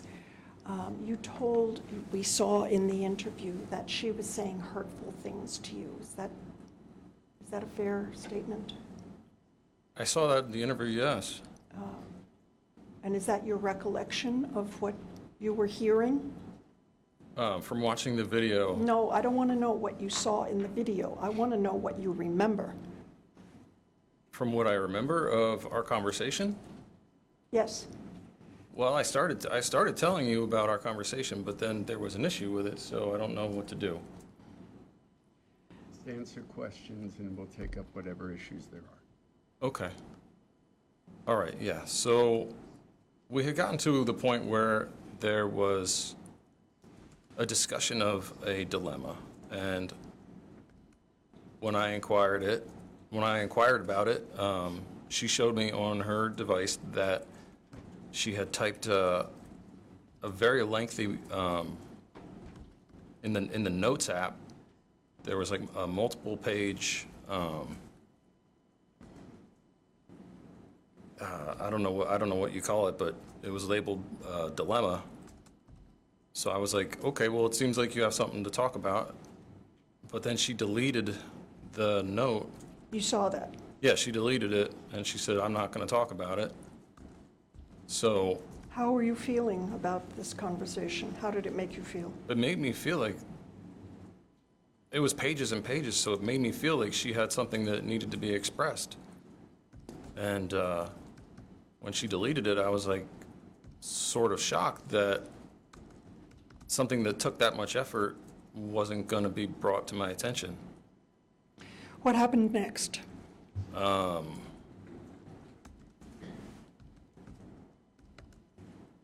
some point, I texted my sister. We were supposed to meet up.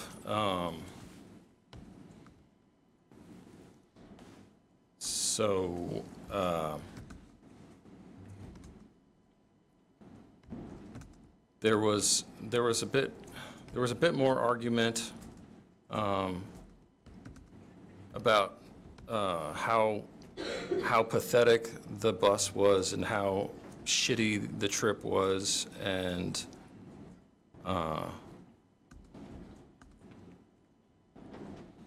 Let me ask you this. You started saying you texted your sister. yes. What did you text to your sister? I asked her when she was gonna be showing up, because we were eager to meet her, something to that effect. I can't really remember what I texted to my sister, but it was something to like, when are you gonna be here? We're here. And so did your sister meet up with you? Yes, she did. Where? She came to the condo and parked next to Rosie and came into Rosie. Was she alone? No, she wasn't. She was with her boyfriend, Ariel. Okay. And was Emily in Rosie with you? Yes, she was. So how long was Nikki there? And Nikki and Ariel? Nikki and Ariel came and stayed for, I would estimate, a half an hour. Okay. Did Emily participate in conversation with your sister? She greeted them, introduced herself, and then she sort of just sat quietly on the edge of the bed, not really engaging in any kind of conversation. And you and your sister, you talked? Yeah, we were just catching up on sort of current events, what was new with her, how it was great to see her, and then the introduction of Ariel. I had never met him before, so just trying to get a little backstory on how those two got together. So I think you said that, I don't remember what you said. How long was she in the camper? I would estimate a half an hour. And what happened after that?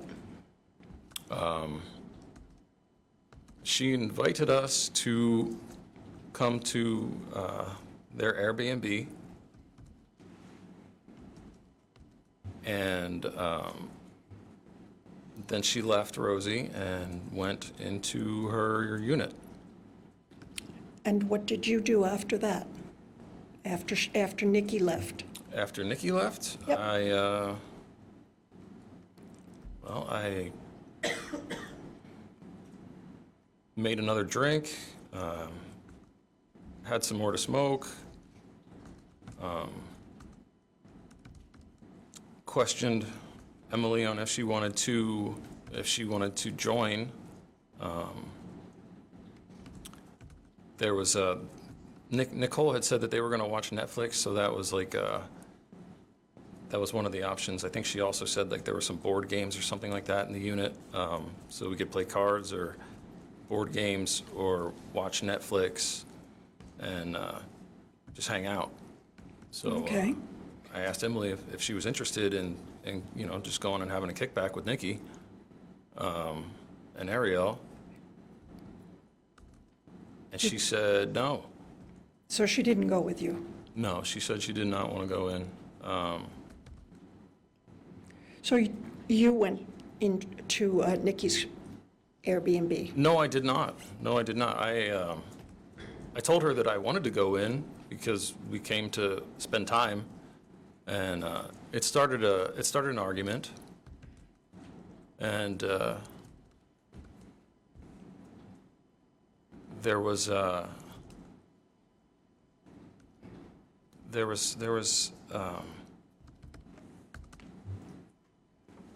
time where we were talking about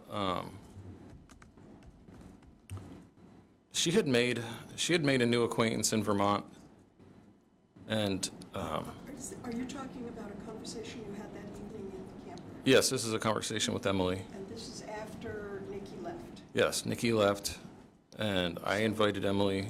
I was like, let's go hang out with them, and Right. she said, I don't know if I want to. She said, I don't know if I want to. She's like, this is pathetic. This is not what I want to be doing. I want to go. She had met someone, and she told me about Objection, using. Your Honor. Again, we're getting into hearsay, and I also don't know what the relevance is of this. Yeah. Okay. So the conversation you had, did it lead to an argument? Yeah, there was an argument because she wanted to go hang out with her friends, and I told her that she came on the trip, and she told me earlier that day, she said she was here to meet my family, to hang out. So I was very confused, well, now you say you want to leave, but we just got here. So, So what did you do next?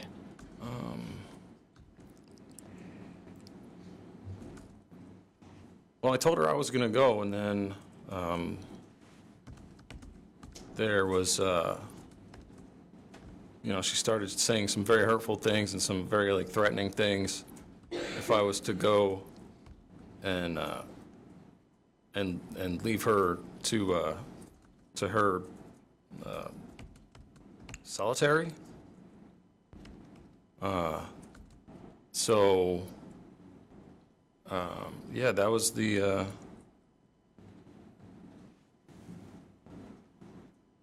next thing that confused me, was why are we getting threats all of a sudden? Do you have any idea about what time of night this was?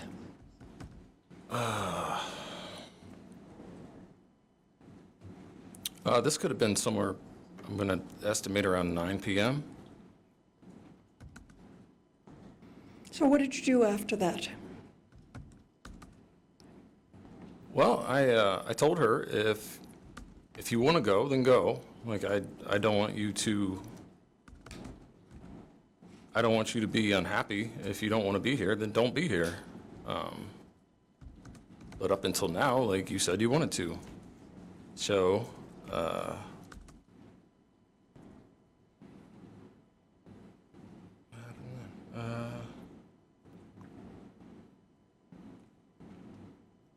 I just need a moment.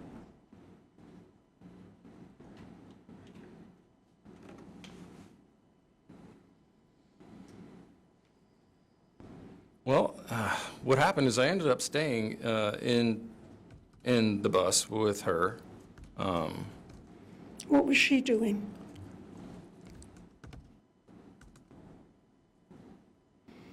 Well, she was having a fit, really. She was cussing and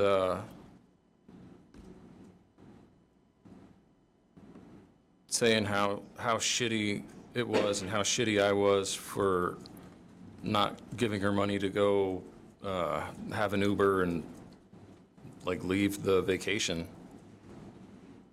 And what were you doing? I was on vacation, so I made another drink and I had some more to smoke. And just to clarify, you were drinking vodka and Red Bull? yes, ma'am.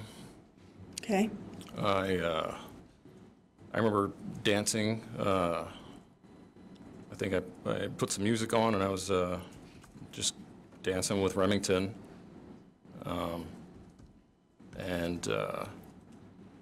Yeah, just trying to enjoy the moment. Really, that's what I remember doing. And what happened? Well,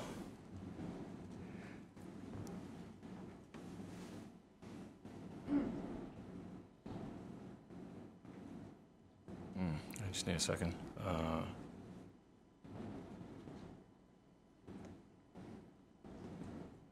So at some point,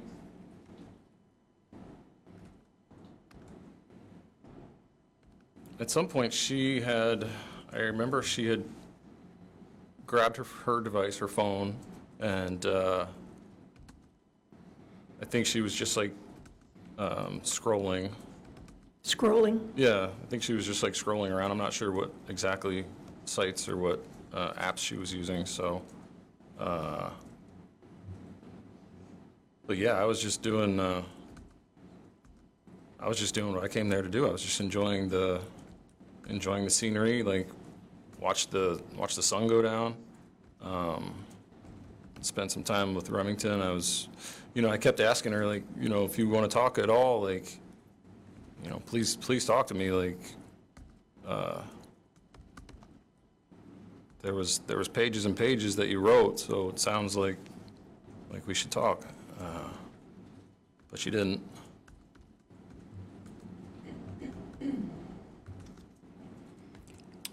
And then what happened?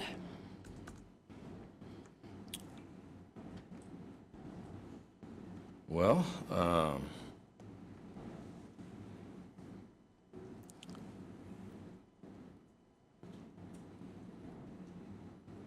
there was points where I would take Remington out to to do go potty or do her business,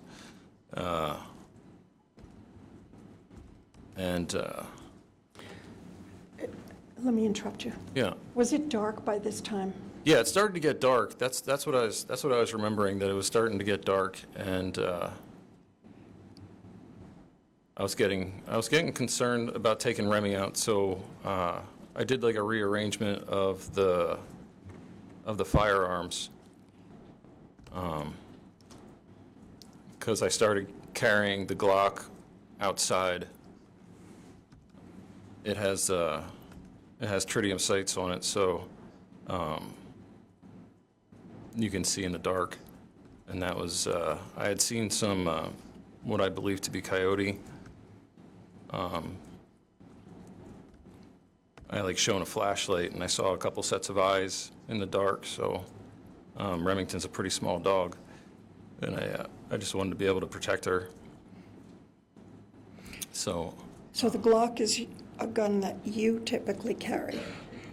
I don't typically carry that gun unless, I take it hunting, but it's not like a concealed carry. I will open carry it in a situation similar to what I just described, where I'm just taking the dog out to do her business. We were up on the top of the mountain, so I actually used to live there, so I've seen, bobcats, mountain lions, fox, coyote, and they're brazen. Like I remember carrying groceries up those steps and actually having a coyote like confront me. So I just wanted to be able to protect Remington. So let me ask you, did you purchase that Glock? Yes, I did. Did it have a silencer when you purchased it? When I purchased it, it had a threaded barrel to equip a silencer. I ordered the silencer the day that I purchased it, and it came in weeks later. Okay. And there were other firearms that were found in the camper. Were they Yes. all registered to you? Yes, I think there were 6 firearms. Yes, there were 6 firearms in Rosie. And prior to knowing you, do you know whether or not Emily had any experience with firearms? She might have had some experience, but when her and I started going target shooting, it seemed like she was still fairly novice. And it was mentioned in testimony earlier that a Taurus was found in the camper. Yeah, there's a Taurus 9mm pistol. Was that Emily's gun? Well, that was the gun that she liked to use the most because it has a small grip. Okay. So I interrupted you. You said you took Remy out and saw what you thought might have been coyotes, and you came back into the camper. Yep. What did you do or say then?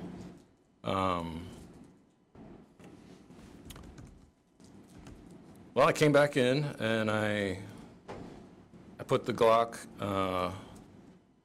in the sock bin. And Where's the sock bin in relation to the bed? the sock bin is like in we'll call it a closet. But it's So just is like that at the foot of the bed? it's at the foot of the bed. It's like an opening where there's like a rod for hanging some clothing, and there's bins for like socks and underwear. So I set it in there. Did you put the silencer on it at that time? It had the silencer on it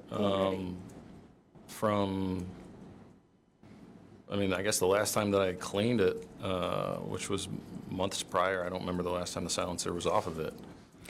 And did you say anything at all to Emily about the coyotes? I did. I said, "Oh my God, I saw 2, and that means like if you see 2, there's like a whole pack." So I was like, "Yeah, like they're probably looking at Remington like she's a small dog." So I was like, "I bet they're like thinking she's like a snack." I was like, "Not today." Did you say anything to her about you arming herself with the Taurus? Oh, yeah. At one point when I went out, I took Remy out for a little stroll, and I said, "You got the Taurus. I'm taking the Glock."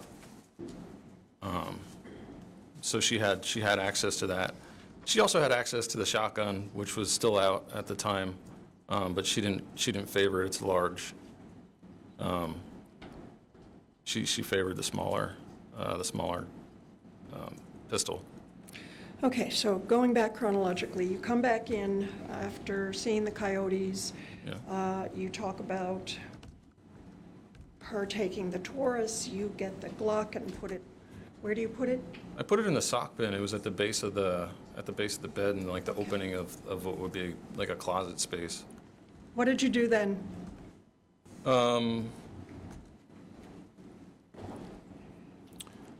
Same kind of thing, just continued to have some drinks, and it started getting dark, so I lit some candles, lit some incense.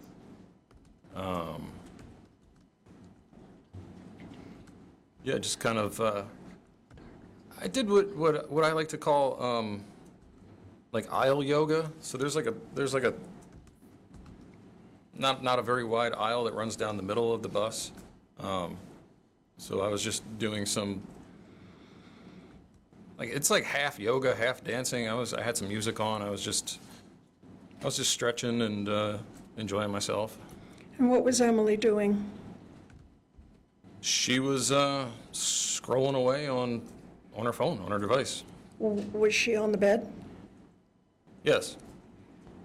Yep. Was she talking to you at all? She was sitting on the bed. No, not much. Not much. You know, didn't really show a whole lot of interest in what was going on outside. You know, just sort of like looked up from her device, like when I talked to her, and then just sort of. Okay. So she's sitting on the bed scrolling. Oh. You're doing your yoga, dancing, and drinking. Yes. And you had lit some candles and incense. What happened next? Well, there was.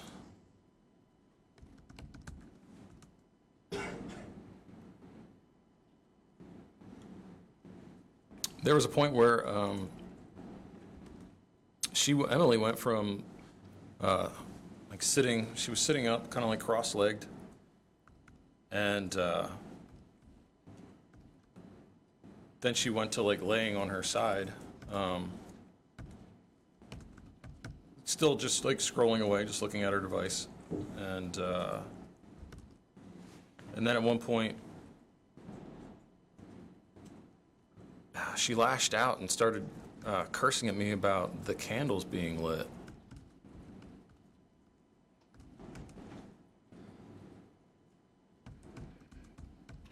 What did she do, if anything? Well, she was, you know, she was cursing. You know, I don't know. It wasn't really, in my opinion, it wasn't really bright, but she was cursing. I mean, the lighting wasn't overly bright. Right. I didn't turn any of the, we had like battery-powered LED lights, and none of those were on. It was just candlelight, so. Let me interrupt you there, just to ask you about, there's been testimony that Emily's phone was powered off and so was yours at some point that evening. Why was that? We turned our phones off to conserve battery life because we didn't have the ability to plug in. Okay, So, so that's why. yeah. All right, so you didn't think it was overly bright in the camper? No, I didn't think it was overly bright. I think there might have been 5 to 7 candles lit, so. How many? 5 to 7 candles lit. Okay, of varying sizes? All the candles were about the same size, like a large, Like a sort of, Yankee candle? Yankee candle, yeah. Like, so you're Yeah, gesturing, about? whatever it is. To 8 me, it inches, looks like about, 7, 8 how many, inches. you're saying about 7 or 8 inches tall? Yes. And what's the diameter? Possibly like a 4-inch diameter. Okay, so 7 or 8 of those large candles. Right. Yeah. And what happened? After her telling me to turn the fucking candles off, and I said it's not that bright, like, you could always just roll over. She got up and ran at me and grabbed one of the candles, and it was like all I could do to like grab the lid of it and like put it on top of it, and she like pulled it away and started swinging it at me and hitting me with it. Where? She hit me in like my neck and head, and in my arms. You know, I was like blocking. I think she might have like hit me in the chest.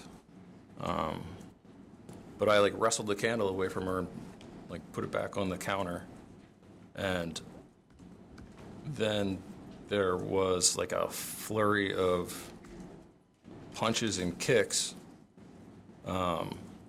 that she started punching and kicking me. And Where? in my shoulders and arms, my forearms. Closed fist? Yeah, closed fist, trying to punch my face.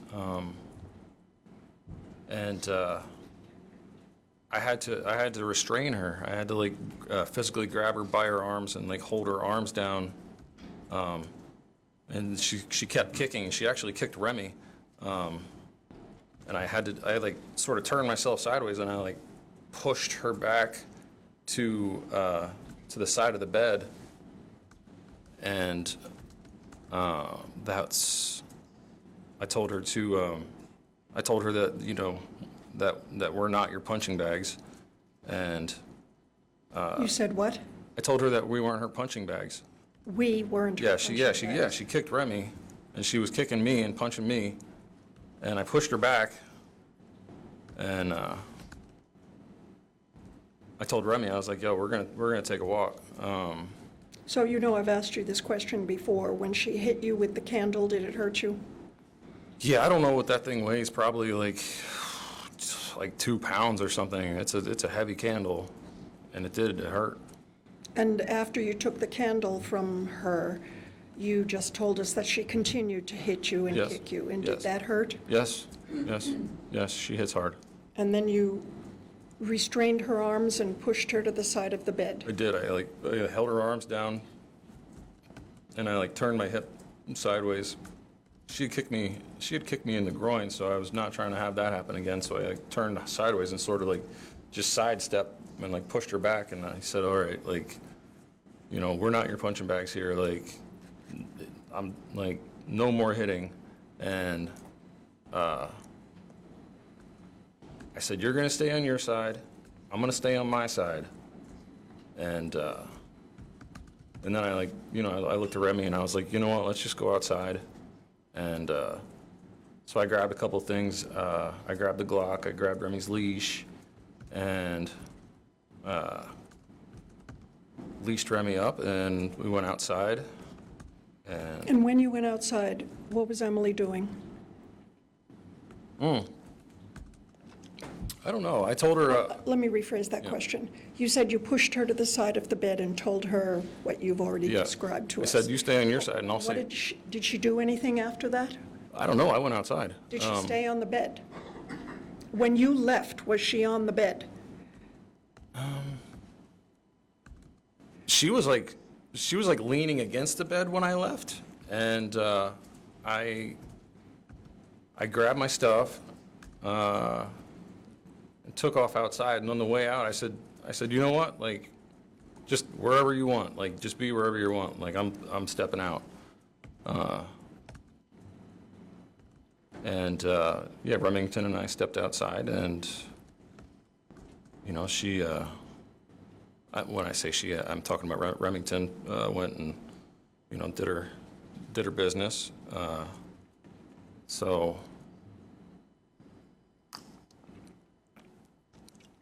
when I came back inside after letting Remy out, Emily was on the bed, and What did you do? Well, I believe you told us earlier it had been raining. yes, it was actually, yes. It was raining outside, so when I came back in, Remington and I were wet, so I grabbed a towel and dried Remy off and dried myself off. And I came back in. And Where was Emily? she was on the bed. I think she was like scrolling on her phone. And So what did you do? I made a drink. I came in, I put my stuff down. I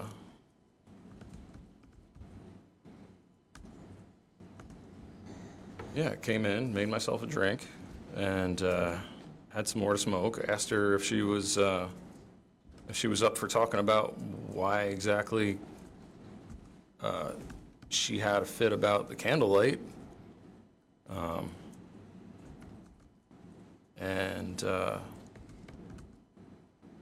I don't know what she was saying. She was saying something, but it was just like she was just like muttering, so I couldn't really hear what she was saying. Okay, then what happened? Well,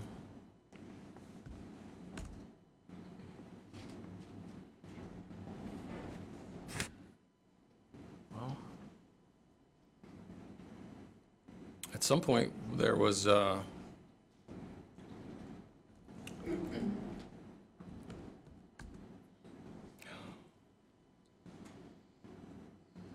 just need a minute.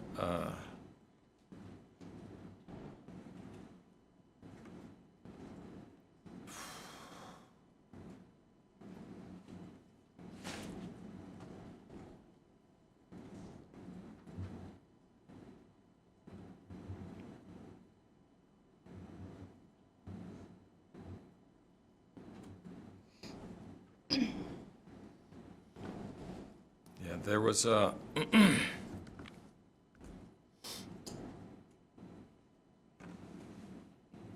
yeah, there was some muttering from her, and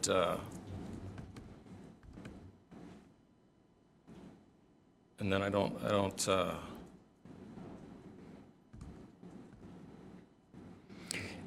After there was muttering from her, what do you remember doing next, you?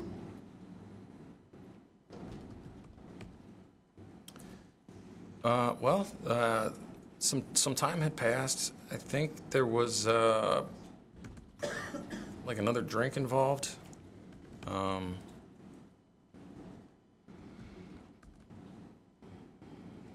And then at some point, I had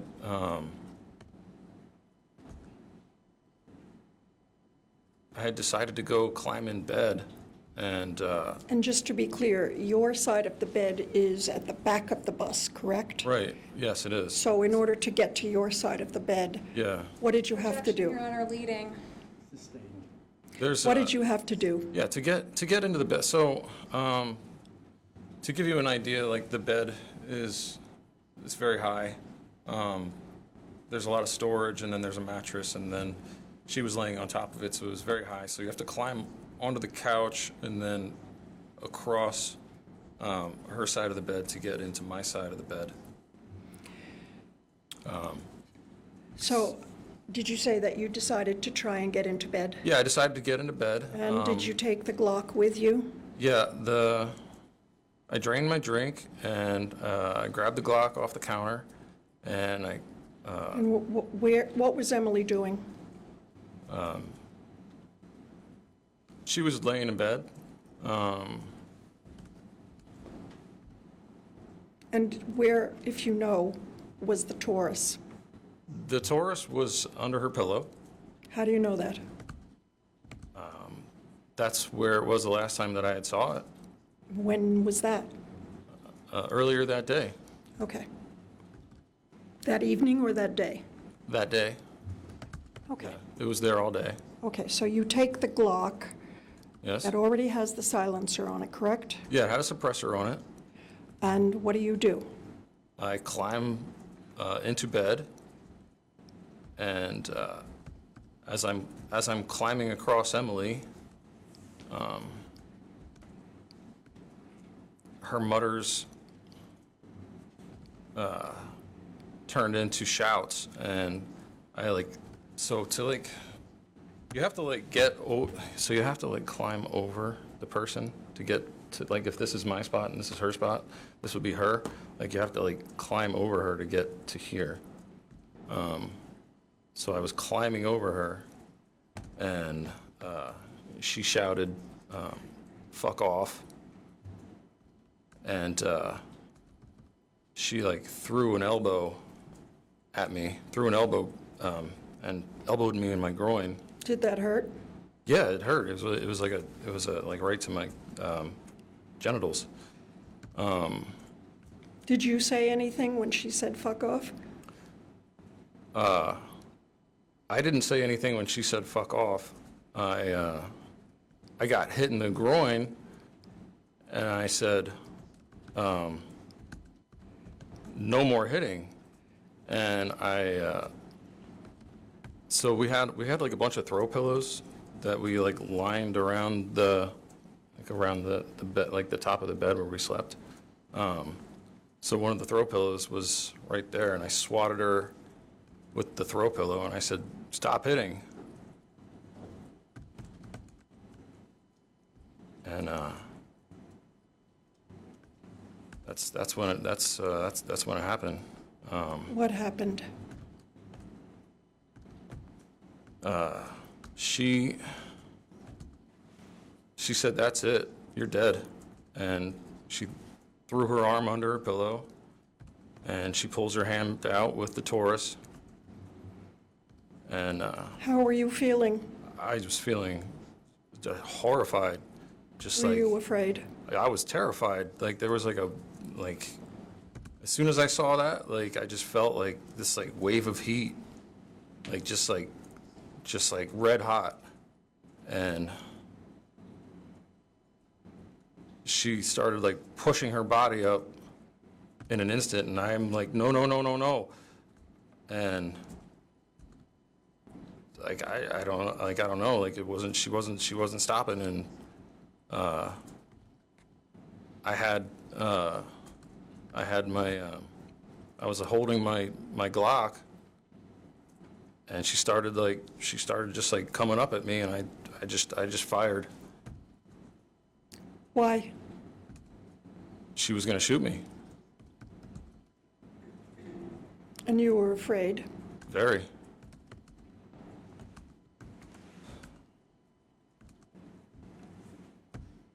You fired twice. That's Do you right. remember firing twice? All I remember is like feeling like three things. It was like I felt like it was like boom, boom, boom, and it was like 2 shots, and then her body like dropping, like That's what you remember. that's what I felt. Yeah. That's what you saw. Yes. But I asked you what you felt. Yeah. Oh yeah. Yeah. Yeah. I felt the. Just horrified, and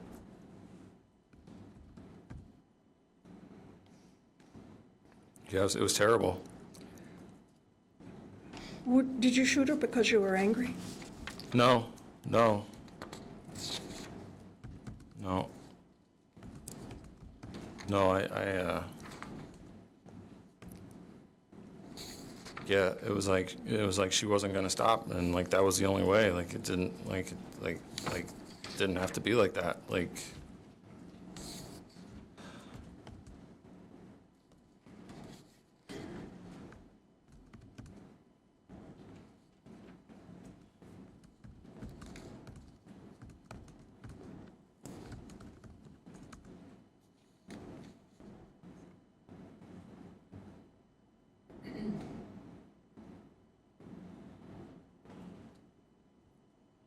Is there a question? I'm giving my witness time to recover. He's having some difficulty.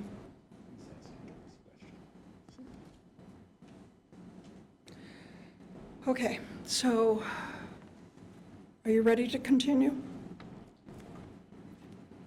maybe just a moment.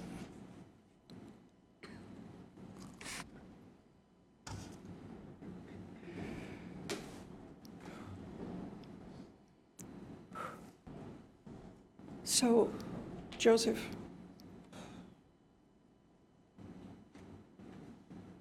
okay.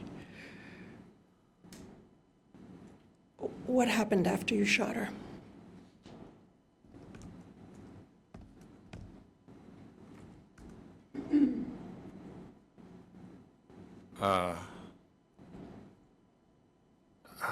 I yelled at her, like, I said, "Are you fucking kidding?" And like, why the hell would you do that? Did you know she was dead? I picked her up.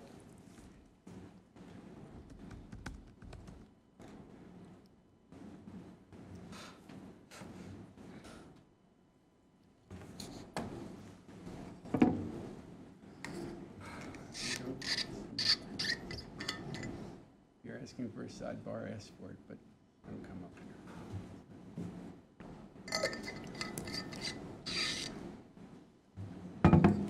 May we? May we approach briefly? Yeah. Very briefly.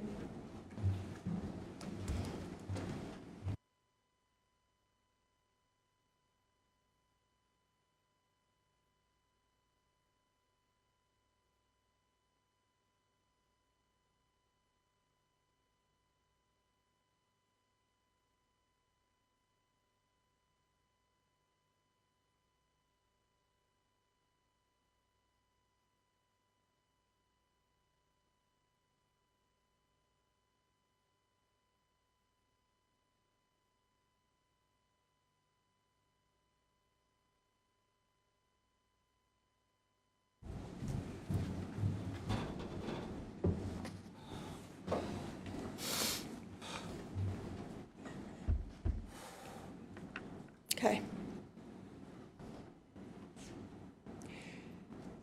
You picked up her body, then what did you do? You've already told us that you were yelling at her. Yes. What did you do? I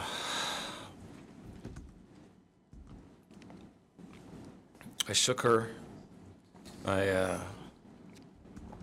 You shook her? Yeah. Why? Well, I wasn't sure if she was dead. She just fell lifeless, and she was gone, like.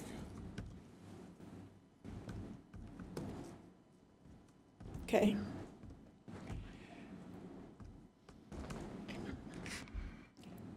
What did you do after you shook her? You confirmed in your mind that she was dead. Is that what you're telling us? Yes. Then what did you do?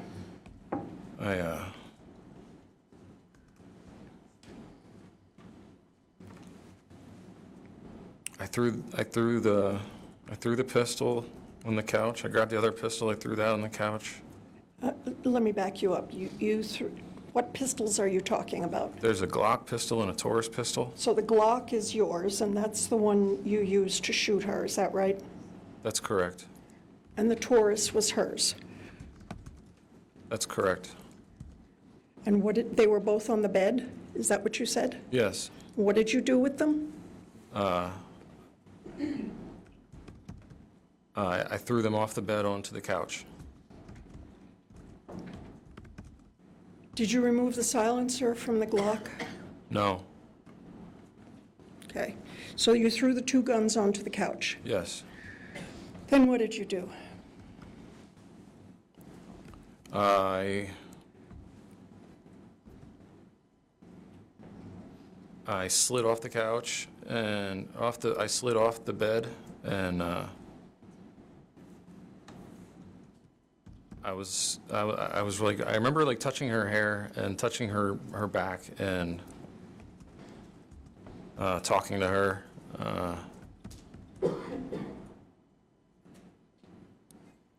And I was Did you have anything more to drink? later on I had some more to drink, yes. So what you're telling us is you sat beside her body for some Objection, Your period Honor. of time? He has not testified to any of that. Yes, for some time I sat. So wait. Oh, I'm sorry. Wait, I'm sorry. wait. There's a series of leading questions, Ms. Jansen. Yes, I've been told. So what did you? Wait till I finish. So Oh, okay, sorry. no more leading questions, all right? Well, we're just setting some foundational things, Judge. I'm sorry, I'm having a hard time. So Where are without we? my putting words into your mouth, what did you do next? I sat with her body, and I touched her hair, I touched her back, and I talked to her.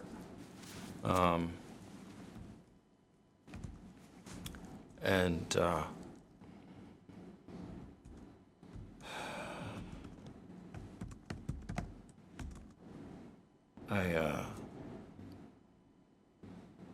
you have any idea what time of day or night this might have been? this was probably after 2 a.m., which would be Saturday morning. Saturday morning. Then what did you do then?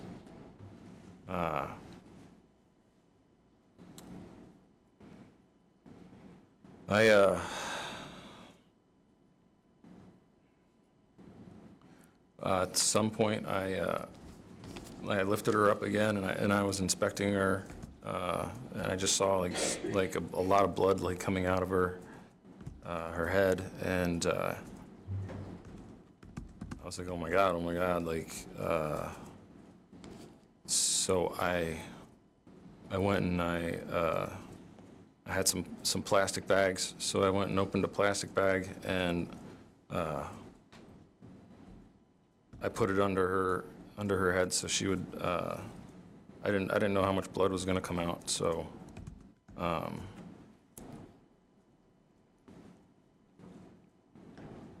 it was like a catchment, and I sat there for some time, just like maybe like 10 or 15 minutes, just like sitting there.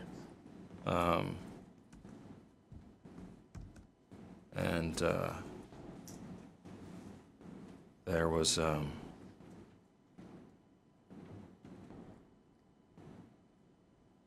don't, at some point after that, I think I like slid off the couch onto the floor, and I called out for Remington, and she has like a small doghouse underneath one of the couches, so I checked on her, and I sat with her, and at some point I grabbed the vodka and continued drinking. Let me stop you Okay. and ask you. You're testifying today about what you remember. When did these memories come to you? My memories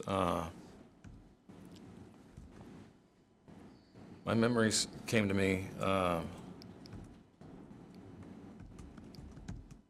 sometime after the event. I was detained by the police, and I was put into a cell, and I want to say it was like at some point, maybe like, I'm estimating, like a week or 2 weeks, probably closer to 2 weeks later, after being in the cell. I don't know, like I had an experience. I know that this is going to sound strange, but I had an experience. I don't know if anyone's ever like been on a merry-go-round, where you're on it and everything's just spinning, but that's what I was experiencing. It just felt like everything was spinning, and then the ride finally came to like a stop, and then there was like a bit of clarity where like there wasn't as much like distortion. So what you're telling us today about what you did after you shot Emily, are those memories that came back to you later on? Objection. Again, Judge, another leading question. Sustained. When did those, what you just told us, it was a couple of... Yeah, it was a couple of weeks. I was having flashbacks. I finally started to. I felt very separated. And what I mean by that is like I feel like my mind and my body were on two different planets, and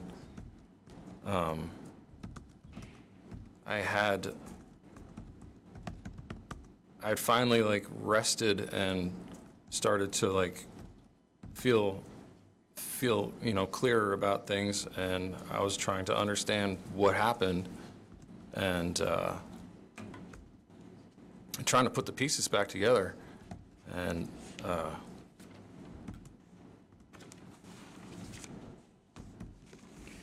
So let's continue with what you remember happening, and we're in the early hours of Saturday morning, right? Yeah. What do you remember next?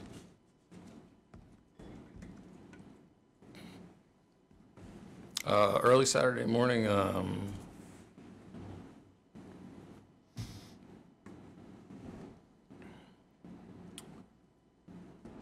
I sat with Remy, and we mourned together, and we were just like so scared and confused, and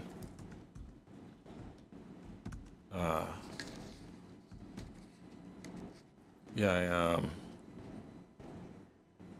I remember drinking from the bottle, and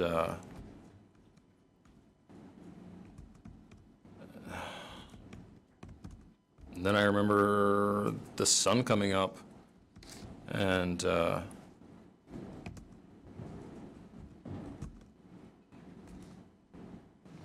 yeah, I remember the sun coming up, and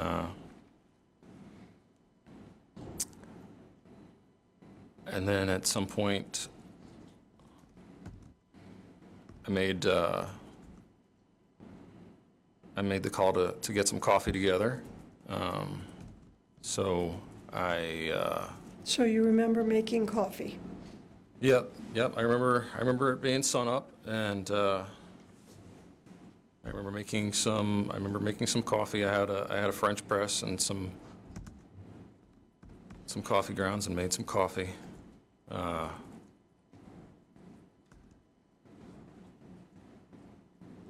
And took Remington out.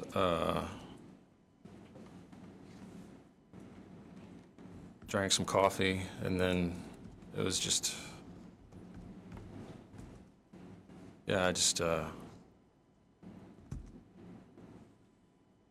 don't know, like I was just like, I was really shook. So I just I was having a hard time focusing, you know. I just remember like my mind was like working in loop or something. Like I just kept seeing it happen over and over. It's terrible. Are you telling us that you saw yourself shooting Emily? Objection, Your Honor. No. Wait until the judge rules. Oh, sorry. You can answer. No. I just remember.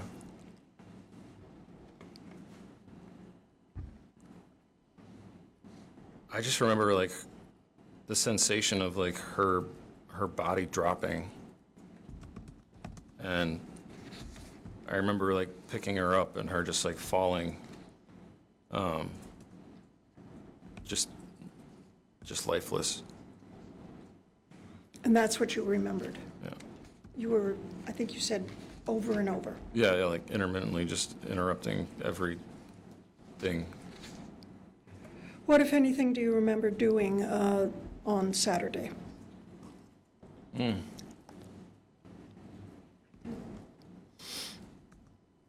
On Saturday, I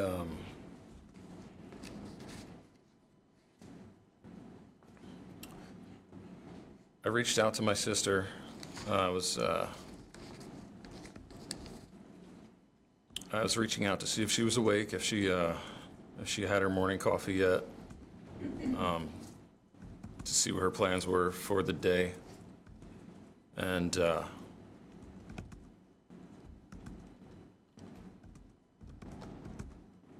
I don't know if she asked me or if I asked her about eating, because the next thing that I remember is we went to eat some breakfast. You remember that? I have like a couple flashes of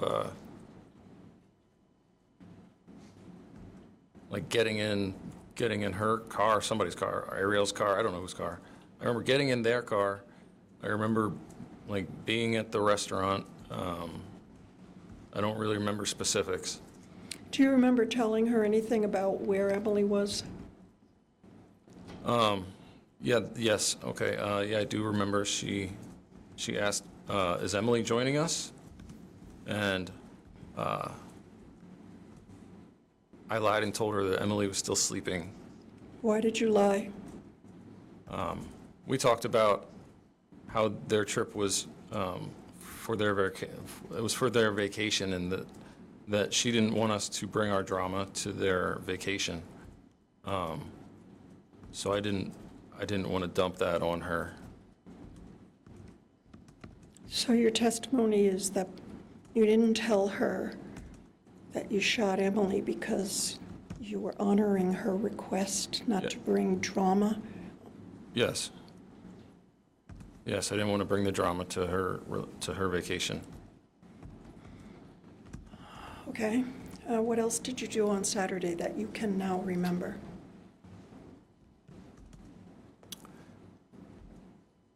After breakfast, there was,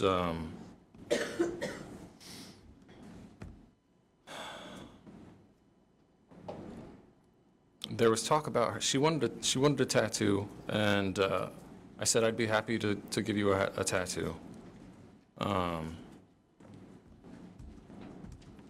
So we made plans to meet up. Oh, you know what?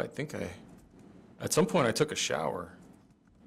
Yeah, I took a shower. Yeah, I think after breakfast I took a shower in her Airbnb.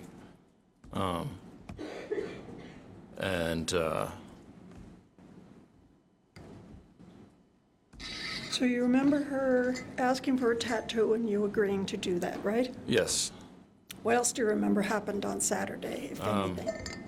took a shower. I went and I had to pack Rosie up for a trip, and after the events the night or the morning, the events of the morning, Emily was lying on the bed.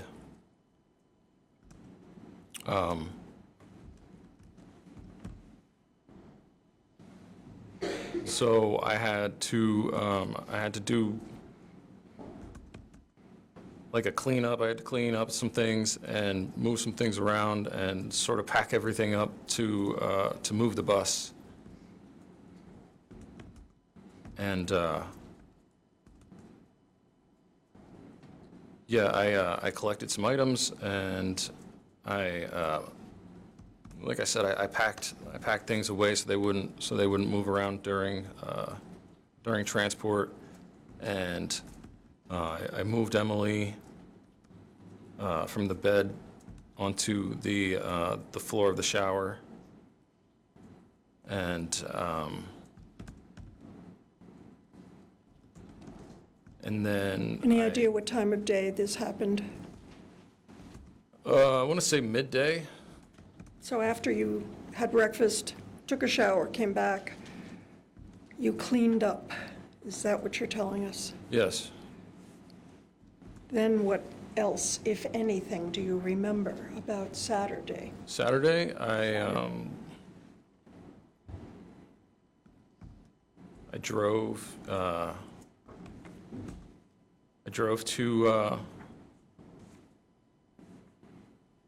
to Sarah and Jason Lang's.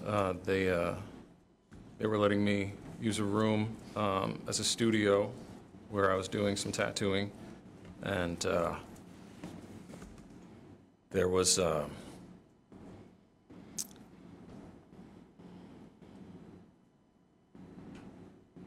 want to say maybe like an hour and maybe like an hour and a half drive up to St. Albans from Bolton. So I drove. I drove through Jonesville. I stopped at the river where we used to go swimming. I threw some items into the river. I drove to. When did you remember all of this?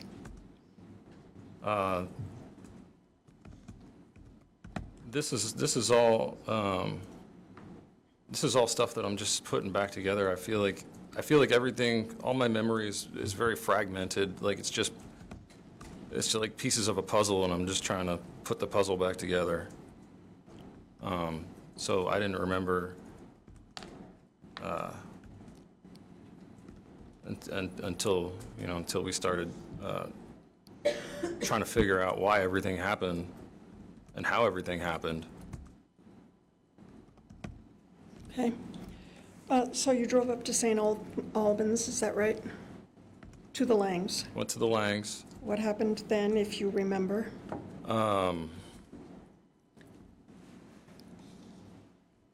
I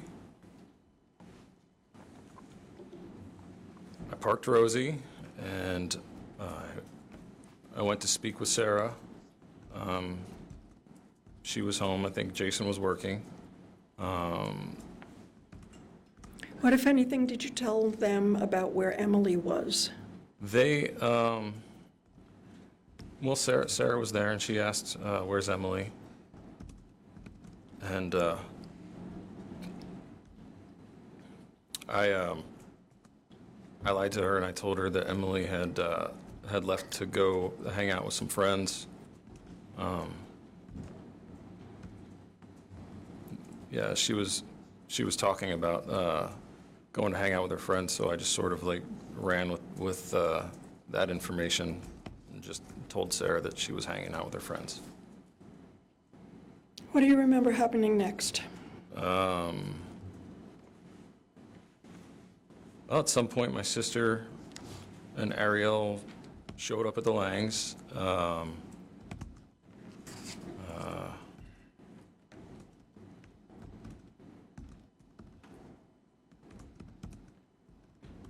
Yeah, she brought me my phone.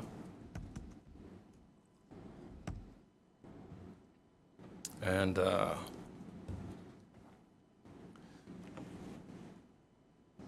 do you mean she brought you your phone? Wasn't it with you? no, I asked her if I could use her electricity at her Airbnb and leave the phone charging, and she could just bring it with her. So she brought me my phone, and we talked about doing a tattoo, and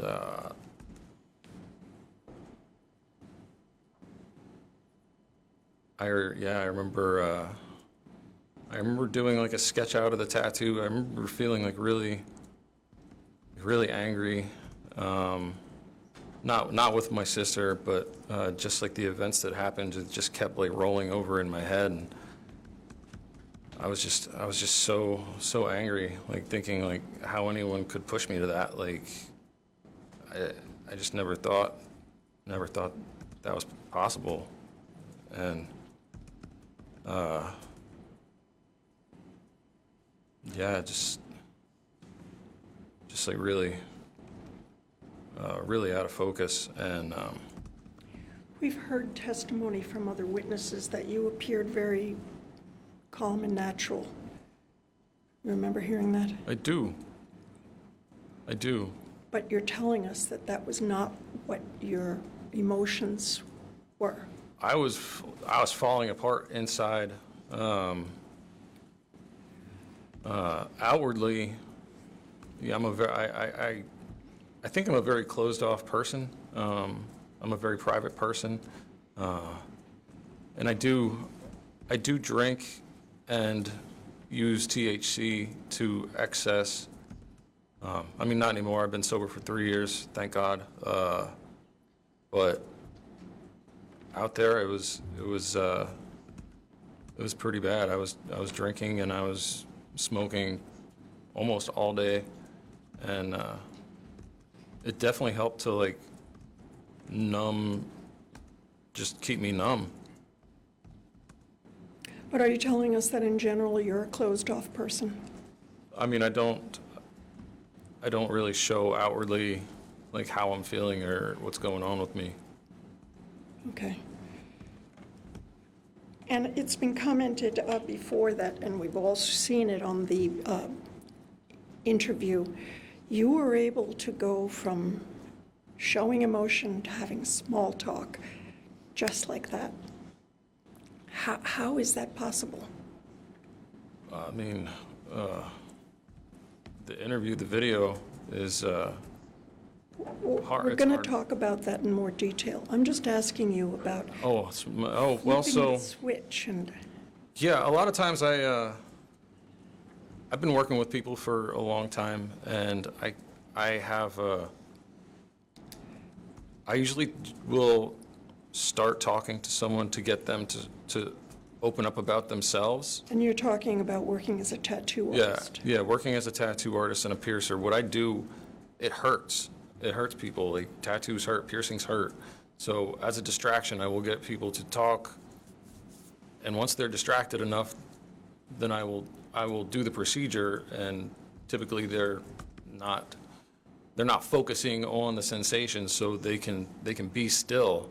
I don't know if anyone has tattoos, but you can't move around. It's permanent marks. So if you move around, if you want the word Bob, it might come out saying Bub.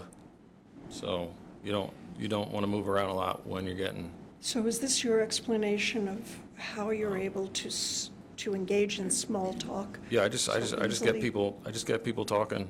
This is a habit that you've developed. Yeah, it lets me focus on what I'm doing without having to worry about them. Okay, so you said you were drinking a lot and smoking a lot at that time, over that weekend. Yes? And we were talking about what you did on Saturday. And what else, if anything, do you remember from Saturday? Saturday, the tattoo for Nicole happened, and then Nicole, Ariel, and myself went to get some food and some drinks, and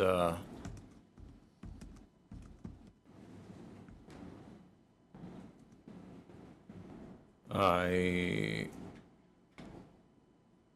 believe they drove. They drove. I got in their vehicle, and we went to Twigs, and I remember having like a snack, and I remember having multiple drinks, and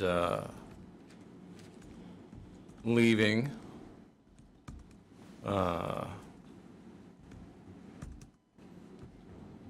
Well, really, I remember them dropping me off back at the Lang's place. Okay. I don't remember a lot of the conversation or a lot of the. I felt very distracted and very just. Yeah, I was going through some pretty emotional stuff. What do you mean by that? I don't know. I can't really explain it. It's like the first time anything like this has happened to me. So like I couldn't focus.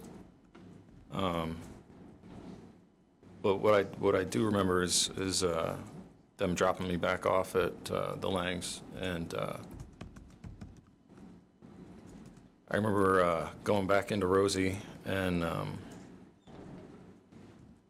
just sort of seeing the state of affairs in there. And What does that mean? Emily was deceased, and there was blood, and it was bad, and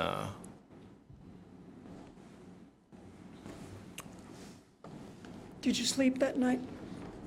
no,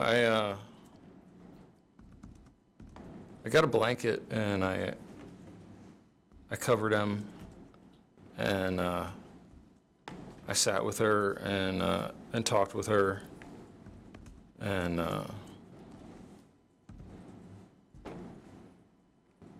yeah, the three of us just sat together, and yeah, we just cried, and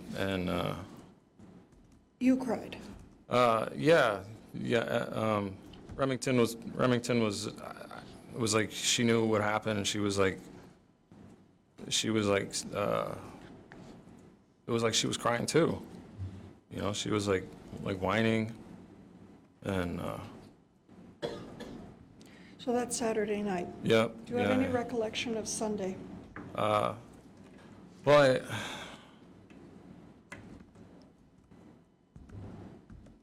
I remember drinking. I remember sitting on the floor, like, holding Em's Let me hand. stop you there. Uh-huh. Did you have all of this, what were you drinking? Was it still what you told us before, vodka and Red Bull? No. No, I believe that was Saturday night. So I remember drinking red wine and gin.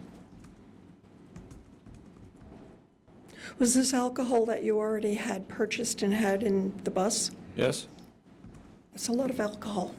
Yeah, I had a real problem.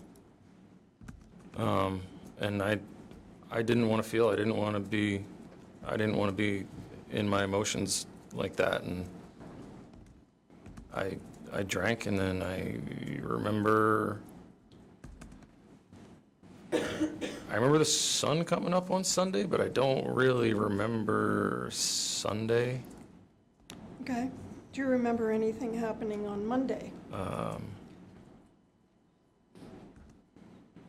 All I remember is from there on is just like flashes of things and just really like distorted.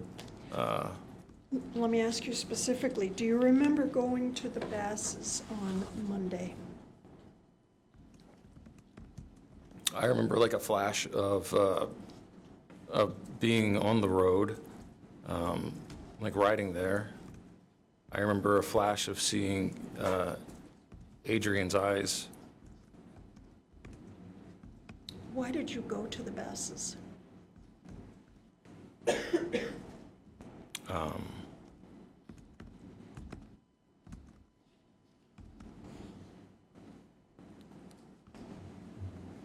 So that was that Monday? I had I found out that I went to the Basses, and You mean you found out? What do you mean you found out? well, I read a transcript. Okay, so I'm asking you if you have an independent memory or recollection of going to the Basses. All I remember is like seeing Adrian's eyes, and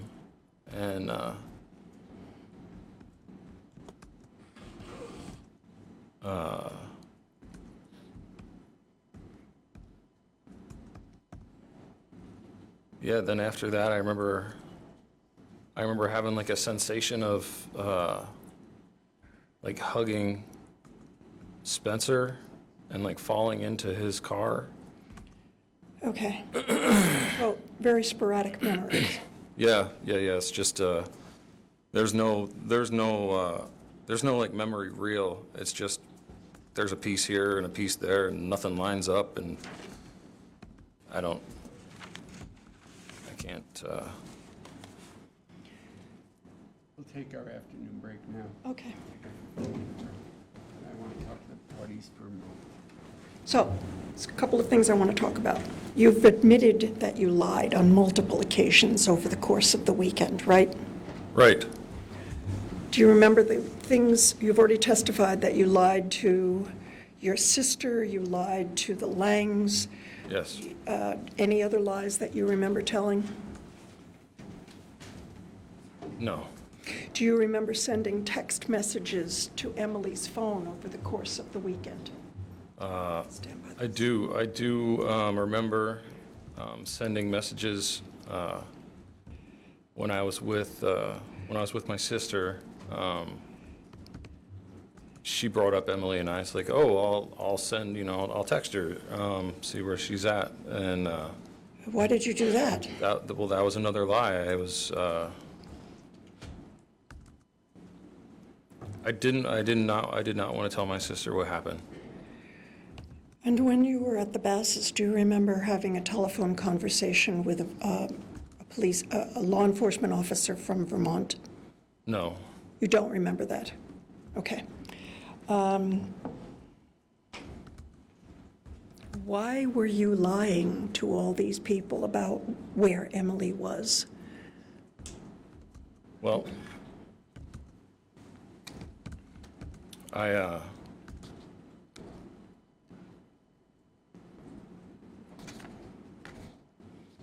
so it's like this. I had talked to my grandmother about coming to Pennsylvania to help get her out of her home and put her into a safer home, either like a one-story home or like an assisted living. And Emily and I were going to go to Pennsylvania to help make that process happen. And if I would have told people, then the police would have been called, and I would be detained, and I would not be able to help my grandmother get her life together. So I wanted to move forward with my plans, even though what happened made it impossible. So your testimony is that you lied because you wanted to get back to Pennsylvania to help your grandmother move. Yes. Why didn't you just go back to Pennsylvania instead of hanging around all weekend? Well, so I took the opportunity to be with my sister, as I hadn't seen her in years, and I asked her what she wanted to do, and she told me what she wanted to do, so I spent time doing that. I was catching up with my friends, the Langs, and spent time with them. I asked them what they wanted to do, and hung out with them. And yeah, that was why I was.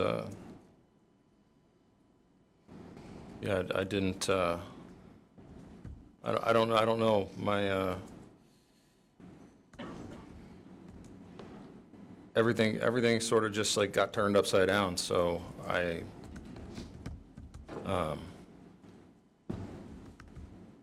spent time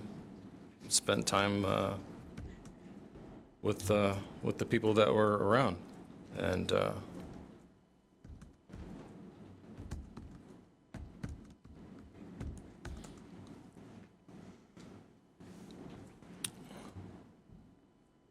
Do you remember inflicting any stab?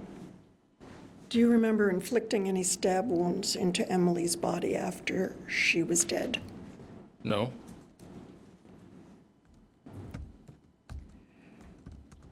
Do you remember cutting her up? I have one flash of memory where I cut into her leg with a knife, and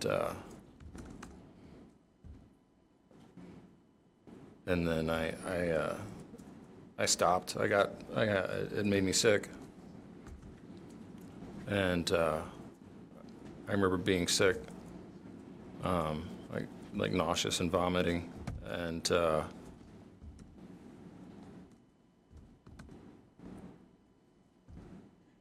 that's all I remember is being sick. Just once? No, I drank. I drank and got sick multiple times. But I don't remember any other part of that incident.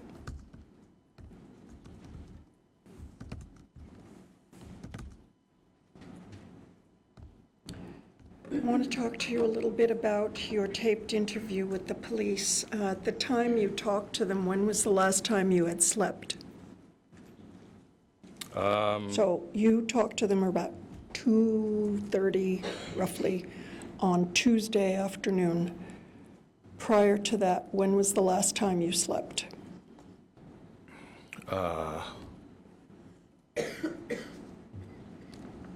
We left for our trip Friday, so Thursday night into Friday.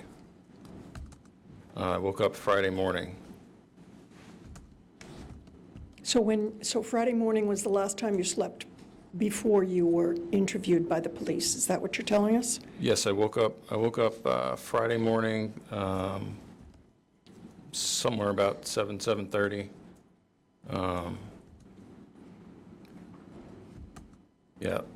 Yeah, we slept. We were in New Hampshire, and we slept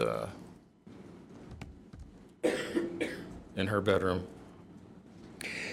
You've seen your recorded interview a couple of times, right? I have. And do you remember Detective Voris asking you more than once, where did you sleep that night? Do you remember seeing that? I saw the video of it. I don't remember.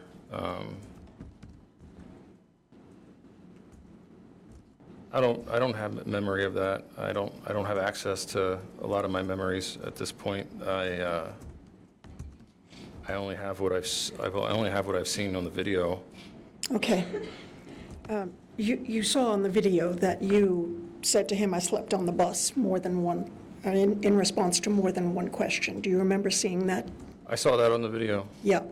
But your testimony is that you were essentially, you hadn't slept. Can I ask you not to lead the witness? Yes, certainly, Judge. Yep. The first time you saw the video, what was your reaction to seeing yourself and hearing what you said? It was revolting. My reaction was disgust. I was revolted to see and hear. I was like so like depersonalized, like disassociated. Just I don't know how to. It was revolting to me to watch that video. The first time you saw the video, did you remember participating? Do you have memories of that interview occurring? No, it's no. When I watched that video, it's like I don't know if anyone here has ever gone blackout and then come to and found videos and photos where that you just can't explain. But that's how it makes me feel. Like I see myself on the video, but I don't remember being there. You don't remember being there. You don't remember anything that you said.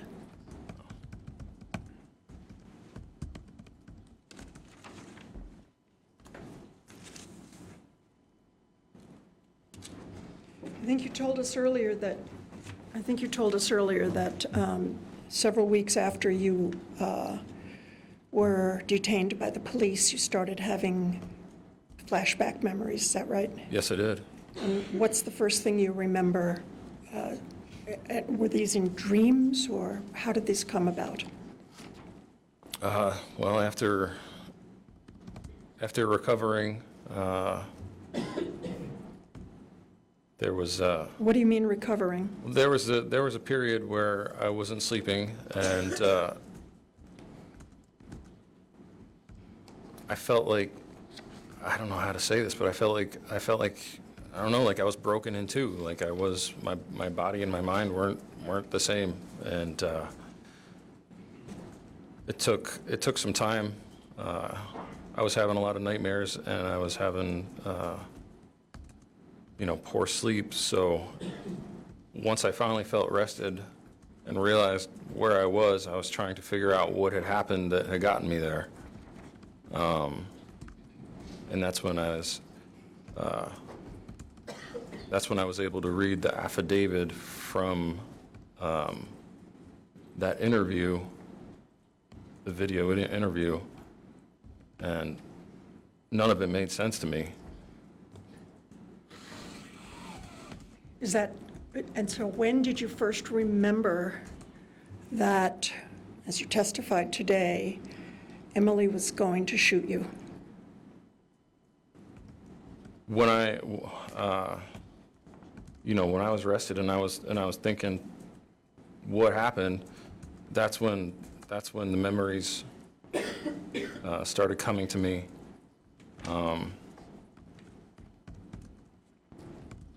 It was like those same kind of flashbacks that I was having, but like the pieces started kind of like coming together a little bit more. And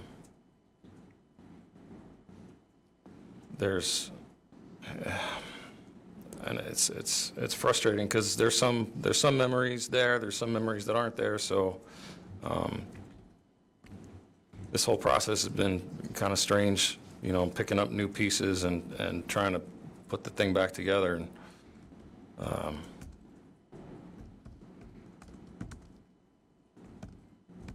yeah, I've never experienced anything like this, so it just makes me feel like I have some very strong feelings about it. And yeah, I just need help putting the puzzle back together. So I don't think I went over this with you, but you have no criminal record, do you? No. And so you had no experience Objection. being, Objection, Your Honor. Can we approach? Yeah.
so here's the question for you. To explain to these people why you didn't tell the police everything you've told us today. That, as you've explained, you shot Emily because... Again, just ask the Yes, question. fine. Why didn't you tell the police that? I don't remember talking to the police. That's at all. Much of the information that you provided to the police corresponds with, was corroborated by other means, like where your phone was and with whom you met. The only thing that is missing from that interview is that you didn't tell them that you shot her in self-defense. And your explanation is what? I didn't remember talking to the police. The memories came to me as they came to me, which was, as I said before, like after I had rested and I felt like I could use my mind. Then I was trying to figure out what exactly it was that happened, and that's when all the flashbacks started coming back, and then I described it to you guys. So your answer, to summarize what you said, is you have no memory of the interview. I watched the video of it. And your memories came back in fragments weeks later. Yeah, some of them are still, like, I'm seeing stuff still, as we're doing this, that just is foreign to me, so. Is foreign to you? Yes.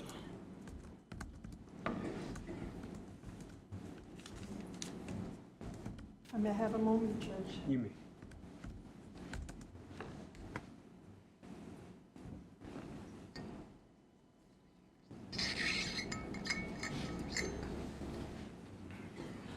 I have nothing else. Thank you. State these one. Ms. Adams. Thank you.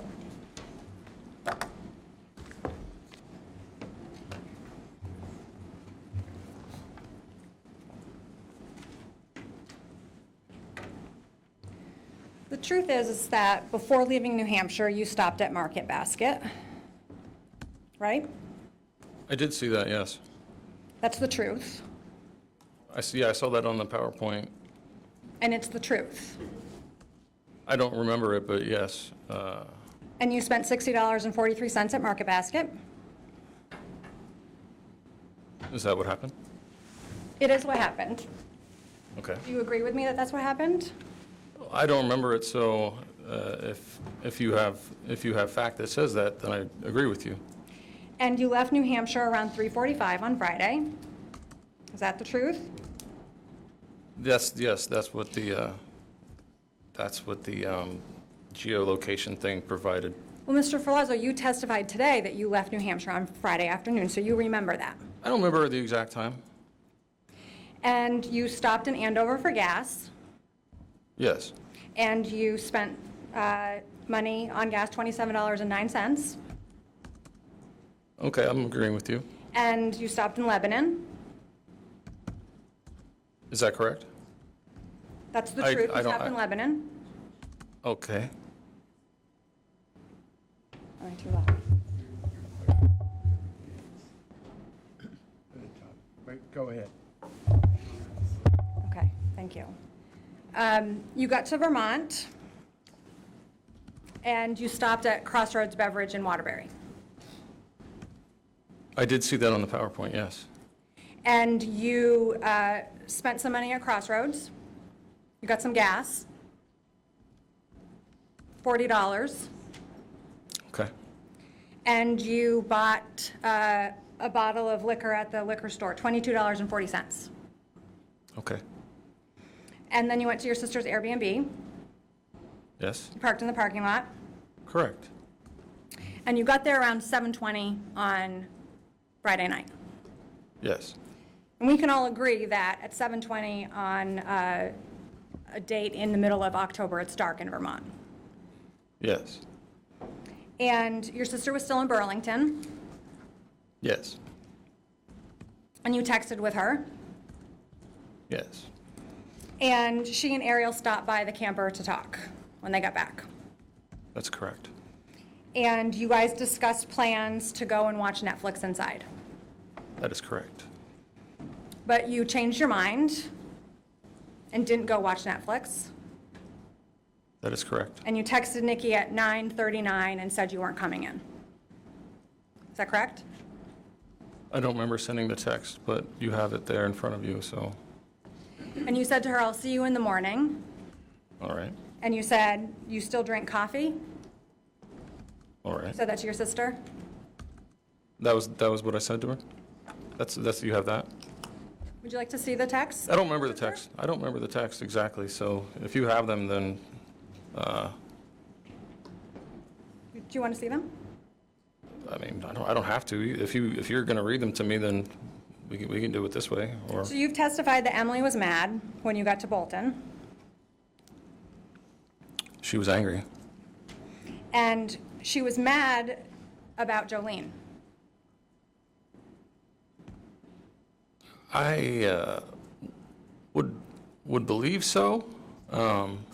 She never said anything about that to me, so I don't know if I should speculate on that or not. Well, Jolene's your ex-wife, Correct. and Jolene lives in the same condo complex as your sister's Airbnb. That's also correct. May we And- approach?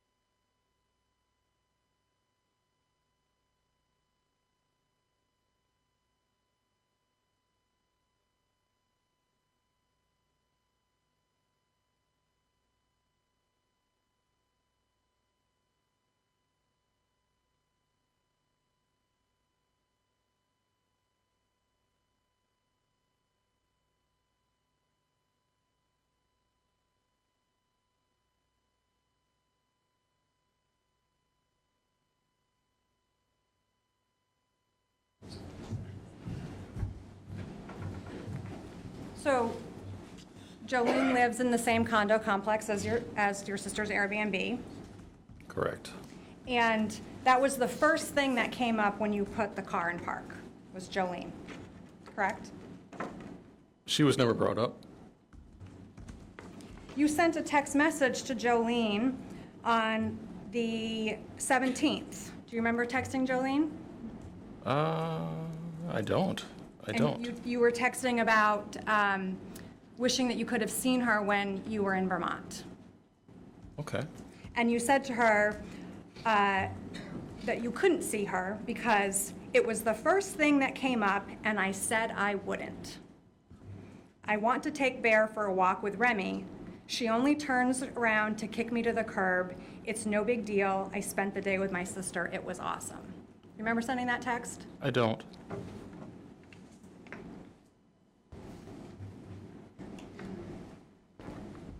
So Emily's mad at you. You guys argue, is that correct? Yes. And she's rebuffing you. Yes. She doesn't want to dance. No. She doesn't want the candles on. Correct. She just wants to go to bed. She didn't say anything to me. She went and laid down in the bed. Yes.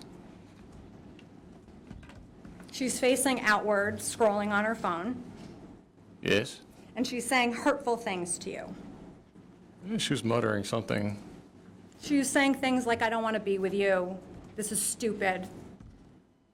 She was saying that she didn't want to be there. She was saying, you're pathetic.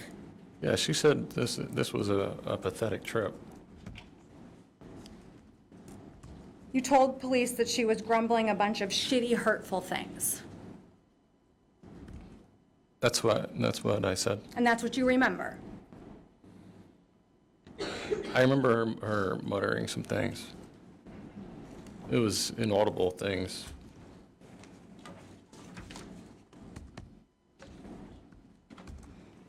You're sitting down on the couch, correct? When Emily's saying these hurtful things to you. You're sitting on the couch. No. You're in the bed. No. You're standing in the aisle. Yeah, I was doing some. You're yoga dancing. Yes, that's correct. And you say that you light some candles, Yes, and Emily doesn't like the candlelight. that's correct. And she tells you to put them out. That's also correct. And you don't put them out. No, I don't. And she gets up and she grabs one of these candles, Yes. these big Yankee candles, Yes. glass, Yes, ma'am. heavy. Very. And she starts hitting you in the head with it Yes, ma'am. and in the body. Yes, ma'am. And you're able to grab onto her and get the candle away from her. That's correct. And that is over. She goes and lays back down. Yes. Well, actually, I didn't see her lay back down. I grabbed the puppy and went outside. When you came in, she was in the bed, Yes. and you are trying to relax, Yes. trying to enjoy your vacation, Yes. and you make a decision, What decision? the decision that you need to stop this. I was having some drinks and smoking. You decided, enough is enough. I'm going to put an end to this. No. You got up. You From- got up from the couch where I you were was- having your drink. I wasn't on the couch. You told the police that you got up. I don't remember talking to the police. You heard yourself tell the police that you got up. I saw a video. And you I was- heard yourself tell the police that you got up. I saw the video. Did you hear the video? I heard the video. And you heard yourself tell the police that you got up. That was on the video, yes. And you heard it. Yes. And you got your Glock. Are we talking about the video? I'm talking about what happened. You Right. got the Glock, Correct. and you put the pillow over her head. I hit her with a pillow at one point. The pillow was over her head when you shot her, That is correct. and it was over her head when you shot her the second time. That is correct.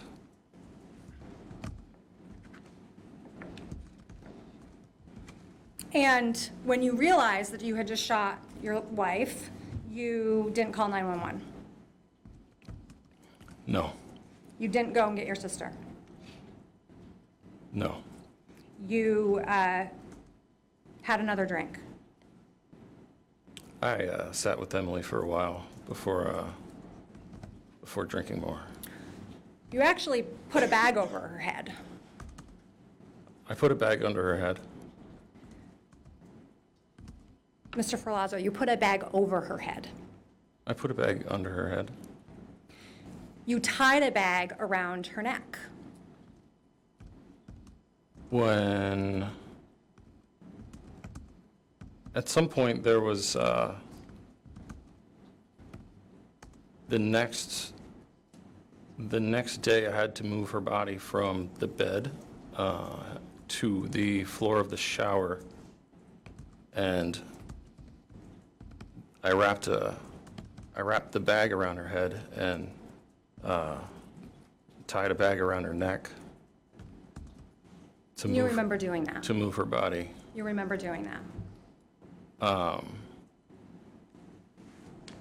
remember you saying it.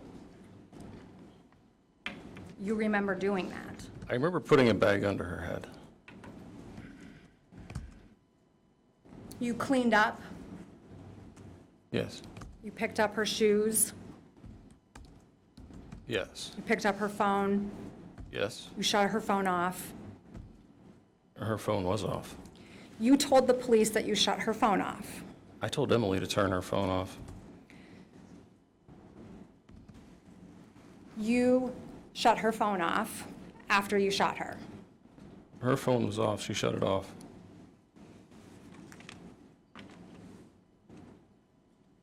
You put her wallet in a bag.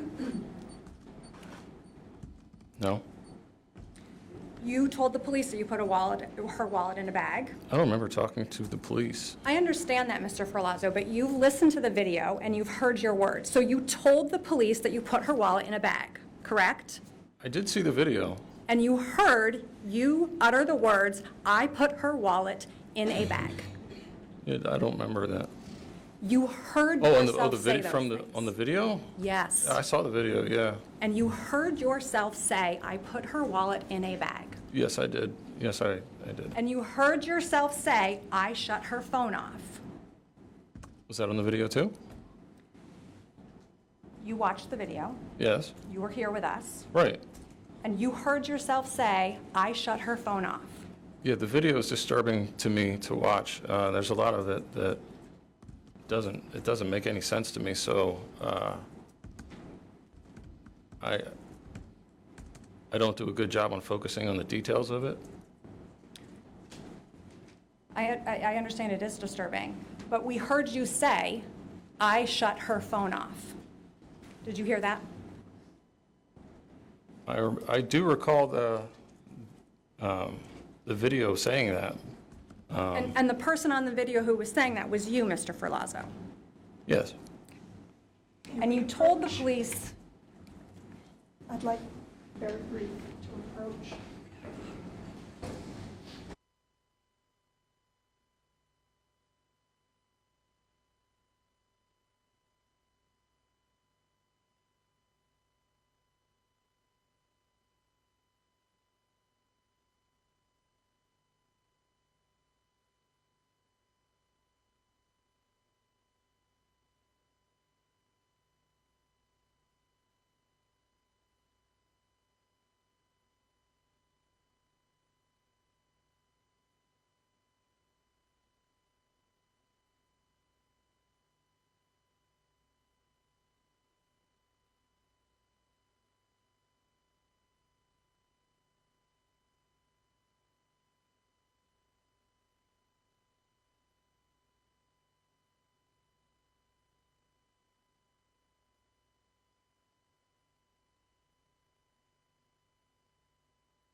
So, Mr. Ferlazzo, you told the police that you shut Emily's phone off. Is that correct? From the video? Yes. I said that on the video. And you told the police that you shut her phone off because she wasn't going to be using it anymore. Like I said, I don't remember the video. It's hard for me to focus on the details of it, so if that's what happened, then my recollection is different. So if that's in the video, you said that. If that's in the video of You're me- not contesting that that was some other person in the video? Definitely, no, I'm not. That's, there's a video of me saying a bunch of stuff on the video. And you put the bloody pillow in a garbage bag, Yes, and you put the red throw pillow in a garbage bag. Yes? yes, You flipped the mattress over. yes, You put new sheets on the bed. yes, You put new blankets on the bed. yes, Put some new pillows on the bed. yes. And you never called the police. I did not.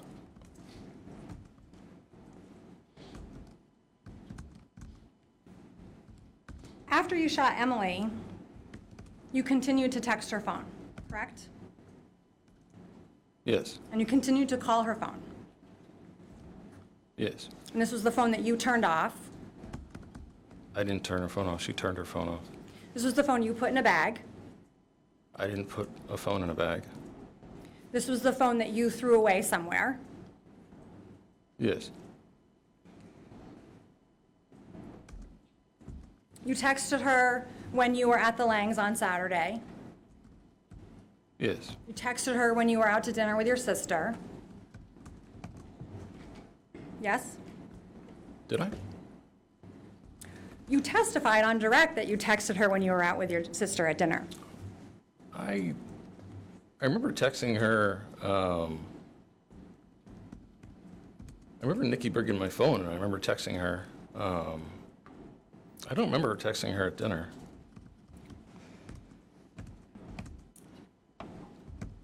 You testified when Attorney Jantz was just asking you that when you were out at dinner, Nikki was asking about Emily, and you texted her. That was when I was at the Langs. You weren't eating dinner at the Langs, you were eating dinner at Twig's. I remember texting Emily's phone. I remember texting her phone at the Langs house. I don't remember texting her phone at dinner.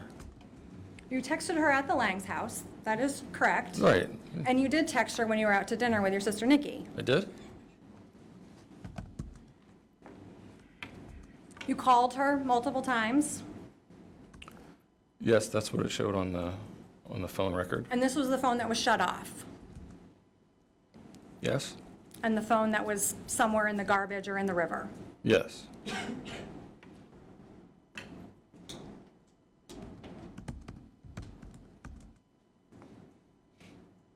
And you texted her throughout the weekend. that's what the records say. And you called her throughout the weekend. Yes.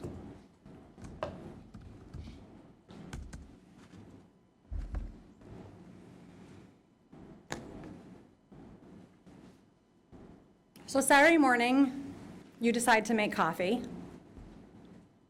Yes. You don't call the police on Saturday morning. No, You don't tell your sister on Saturday morning. that's correct.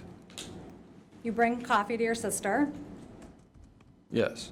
You go take a shower in her Airbnb. Yes.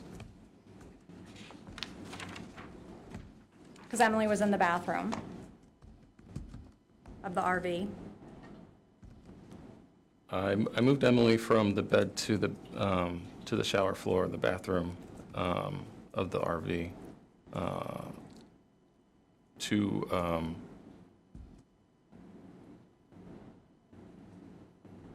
so she wouldn't roll off the bed on the trip to the Langs. You went to breakfast with your sister That's right. at Maxie's. Yes. You didn't tell your sister at breakfast that you had shot Emily twice the night before. No. I had a talk with my sister prior to our reunion not to bring any of our drama. You didn't want to. Ruin Right, my you- sister's vacation. Understood. You ordered a mimosa at breakfast. Yes.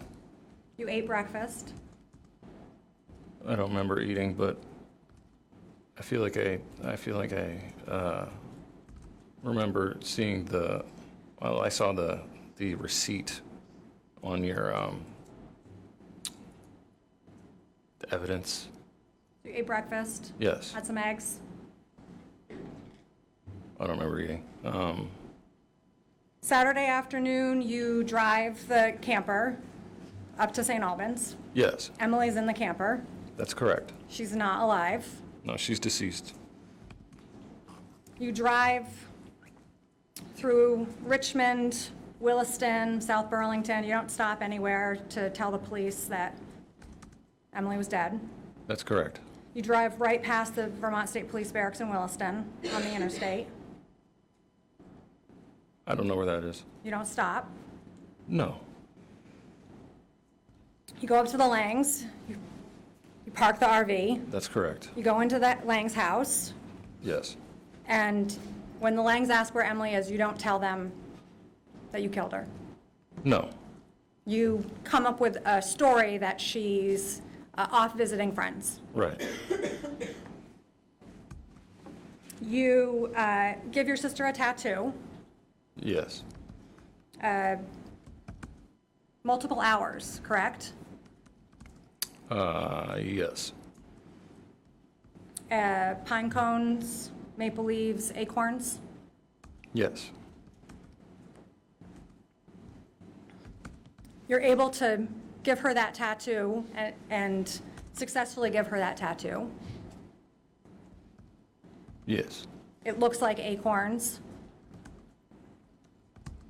I don't remember.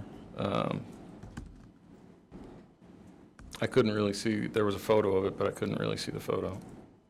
You had no problem giving her a tattoo. I was successful in giving her a tattoo. And you would agree with me that it takes a steady hand to give a tattoo. That's correct. Just like in piercing, you need to have a steady hand. That is correct. You don't say anything to your sister while you're giving her the tattoo about what happened to Emily. No, You lie to your sister. that's correct. You tell your sister that Emily ran off Yes. somewhere. She was getting an Uber back to New Hampshire. Yes, I remember saying that she was getting an Uber. Because you didn't want to bring any drama. That's correct. You guys go out to dinner at Twig's. Okay. You remember going out to dinner at Twig's? I remember being at Twigs. Yes, yes, Had some drinks. yes. Told Detective Voris, good food, good drinks at Twig's. Detective Voris, James. from the interview video. He was here. He was here a couple days ago, right? You told him that Yesterday. Twig's has good food and good drinks. That's what I said. And you didn't tell your sister out at dinner about what happened to Emily. No. And when you got back to, when she dropped you off at the Langs, you didn't tell them the truth about what happened to Emily. No, I did not. You get up on Sunday morning, you come to Burlington, you hang out with your sister, you don't tell her what happened. I don't really remember Sunday so well, but I did see from the PowerPoint that we were having breakfast in Burlington. And you ate breakfast. I don't remember eating. You don't call the police on Sunday. No, ma'am. You don't tell your sister what happened. No, ma'am. On the way back to St. Albans, you stop at Hannaford's. Is that correct? You saw the PowerPoint presentation. I don't remember this part. You buy bleach. I saw that. Yeah. You hang out at the bonfire at the Lang's house. I do have a flash of memory of seeing a bonfire. And you don't tell Sarah at the bonfire about what really happened to Emily. I don't remember much other than like the flash of seeing a fire. Is it fair to say that you didn't tell Sarah what happened? I don't remember anything but seeing a flash of a fire. So there was a time on Saturday when I remember seeing Sarah and telling her that Emily had left vacation. So you lied to Sarah. I did lie to Sarah. And you didn't tell anybody at the bonfire, Sarah, Jason, their kids, the off-duty police officer. You didn't tell anybody about what really happened to Emily. Yes.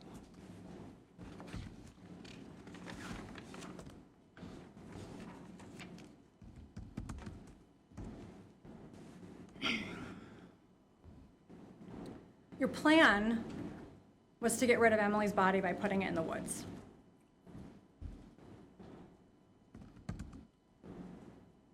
I have a memory of burying Emily. I have a memory of, I was talking to Emily about, she was deceased, and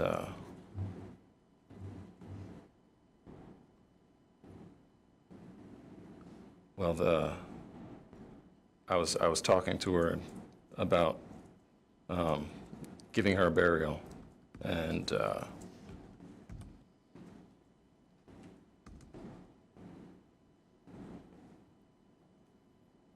So you were going to bury Emily in the woods. my plan, as I just said when I was talking to Emily, I do remember saying I want to bury your body, and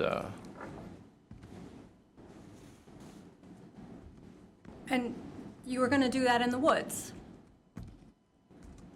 as I said, I was talking to Emily, and I did tell her that I wanted to bury her body, and that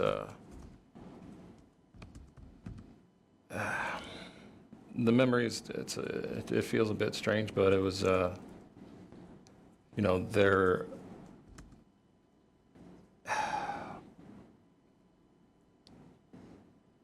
I don't know how to say this, but Let me ask it another way, Mr. Ferlazzo. You remember watching the video, I watched the video, yeah. and in the video you were speaking. Yes. That was you in the video. Right. And in that video, you told James and Seth that you were going to take her body into the woods and bury it. So, I remember talking to Emily, and I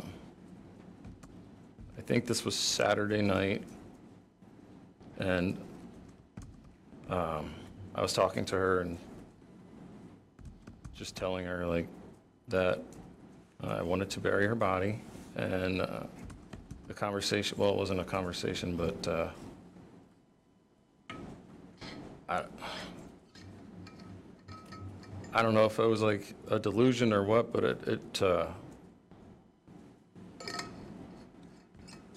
it was like I was talking to her.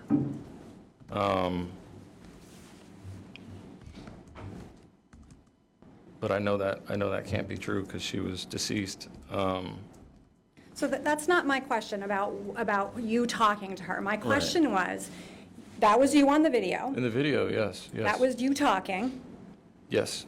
And you told Detective Voris and Detective Richardson that you were going to take Emily's body into the woods and bury it. That's what I said on the video, yes. And you said that you couldn't get it into the woods in one piece. From the video? Yes.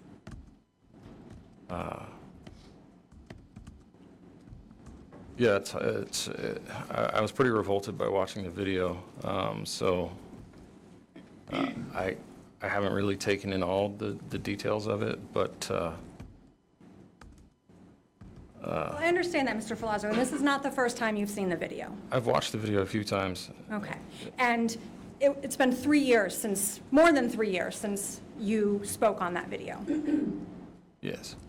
And you told the police in that video that you couldn't get her into the woods in one piece. Am I supposed to speculate on? I mean, that makes sense, but are I'm we not just? asking you to speculate. I'm asking you to confirm what is in the video. The video says that. Okay. And in the video, you said that that is why you cut her body up, Yes, that's what the video says. to get her into the woods to bury her.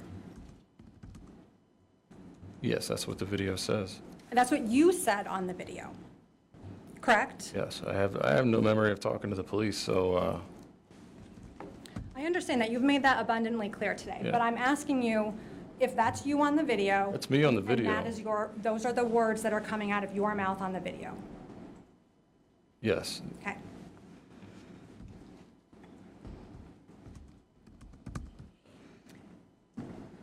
And while you're involved in dismembering her, you decide that you're going to stab her through the heart.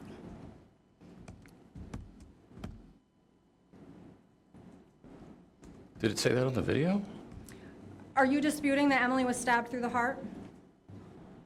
That's what the autopsy expert said. And you stabbed her 8 times in the abdomen? I have no memory of it. And you stabbed her 9 times in the back?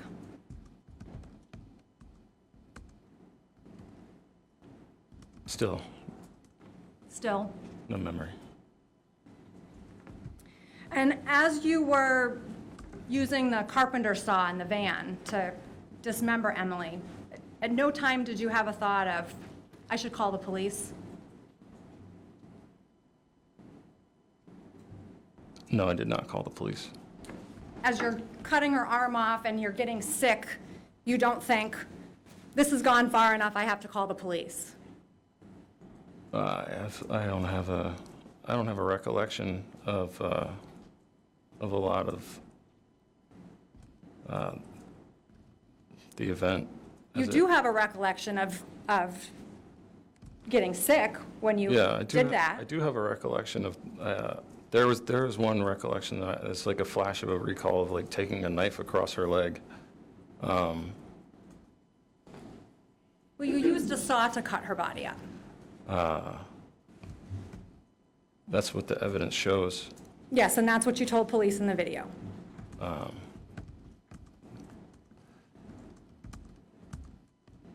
have no memory except for there was a memory about the like cutting into her leg with a knife and being sick over it. Mr. Ferlazzo, you didn't cut into her leg with a knife. You cut into her leg with a saw. I have a memory of cutting into her leg with a knife.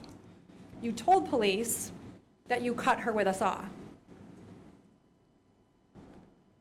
On the video, Yes, that's what was said on the video. that's what you said on the video. Yes. And you did this multiple times. What did I do multiple times? Cut her with the saw.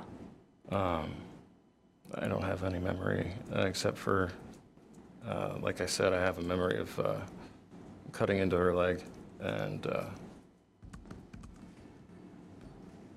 You're not disputing that her arms were cut off? the evidence shows that her arms were cut off. And you're not disputing that her legs were cut off? That's what it shows. And you're not disputing that her feet were cut off? No, And you're not disputing that her head was cut off? no.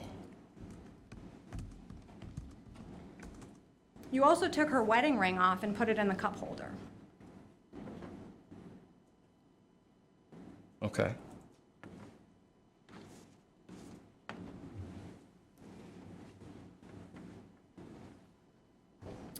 Ms. Jantz asked you about why you went back to New Hampshire on Monday. You said you couldn't remember. Is that right? You don't remember why you went back to New Hampshire? Am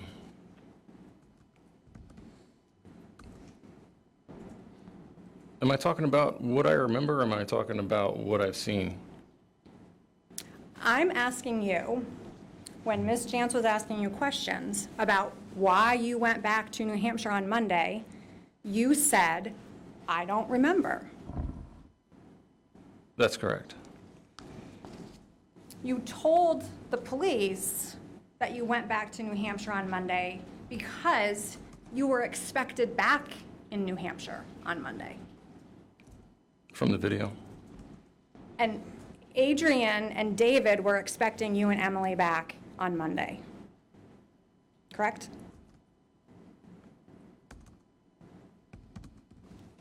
Is it? And you needed to get your Jeep. Okay. You got your Jeep, right? That's correct. Because you needed something to get Emily's body into the woods. Yes. You didn't tell Emily's parents what happened. Correct. You didn't tell Emily's parents I acted in self-defense. I don't remember talking to Emily's parents. You didn't tell Trooper Cody you acted in self-defense. From the video? You saw the video. You heard your conversation. You didn't tell him you acted in self-defense. I don't remember talking to Trooper Cody. So when you were in New Hampshire, that's when Emily finally was reported missing. Is that correct? Is that correct? Mr. Ferlazzo, have you been present for the last 3 days here in court? Yes. And you've heard the testimony, correct? And you've seen the evidence, correct? I need a That's verbal correct. response. That is correct. And the testimony and evidence is that Emily was reported missing on Monday. Is that correct? That's correct. And on Monday, when Emily was reported missing, she was in a van in St. Albans, correct? Yes. And you were in Northfield, New Hampshire. Yes. And you were 3 hours from that van. Yes. And you decided that you needed to buy yourself some time to get back to that van. So you lied to your in-laws.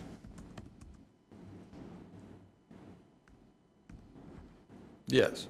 You told them that the van was at some guy named Kurt's. From the, I do, yes, I remember hearing that. And With the party's approach,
So you head back to Vermont from New Hampshire in the Jeep. Okay. Do you have a memory of that? No.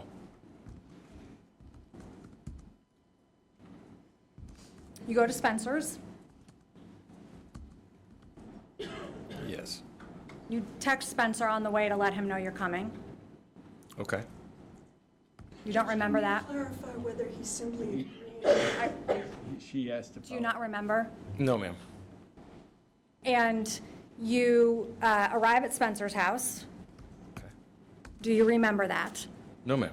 You remember giving Spencer a hug I do remember feeling an embrace. from Spencer. Yes. And you head off to get your van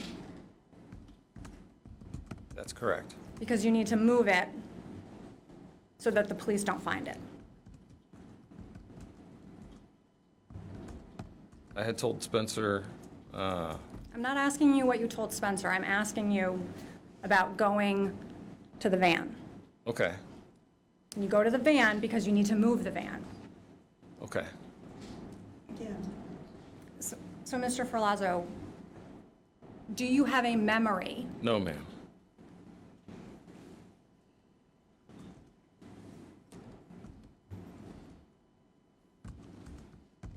when you get close to the van, you see all the police? Okay. You don't remember? No, ma'am. So are you telling me that you don't remember seeing the brigade of police? No, ma'am. You don't remember telling Spencer to turn the car around? Is that what I did? Do you not remember that? No, ma'am. You don't remember telling Spencer that you shot Emily? No, ma'am. And you don't remember telling Spencer that you wanted him to shoot you? No, ma'am.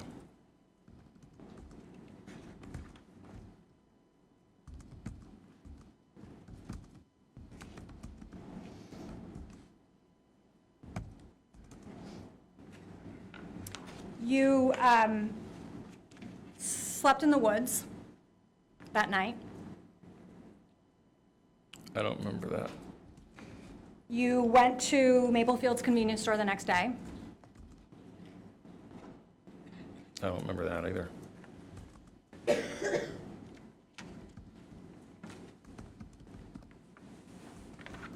You get a ride to the police station from Amy Nolan.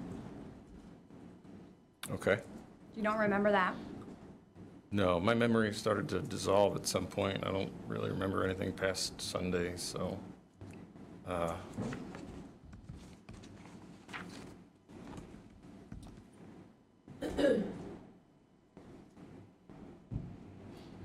When you are at the police station, you have memory.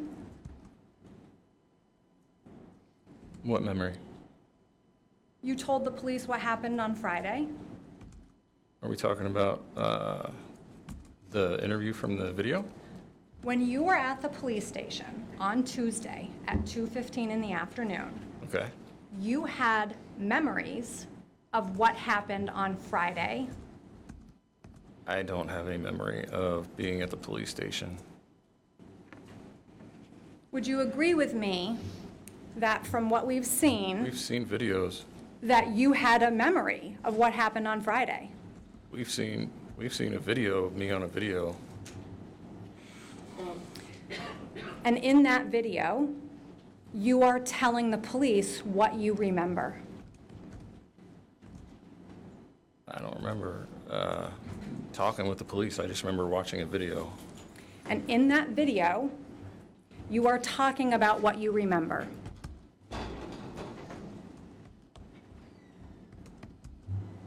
Like I said, I don't remember talking with the police. I understand that, Mr. Tuesday. Ferlazzo. You gave the police a very long account of what happened. I watched the video. And you would agree with me that based on that, you had a memory on October 19th of what happened on October 15th and October 16th and October 17th and October 18th. may we approach? I don't know what I would call that, but I don't remember being there.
Mr. Ferlazzo, you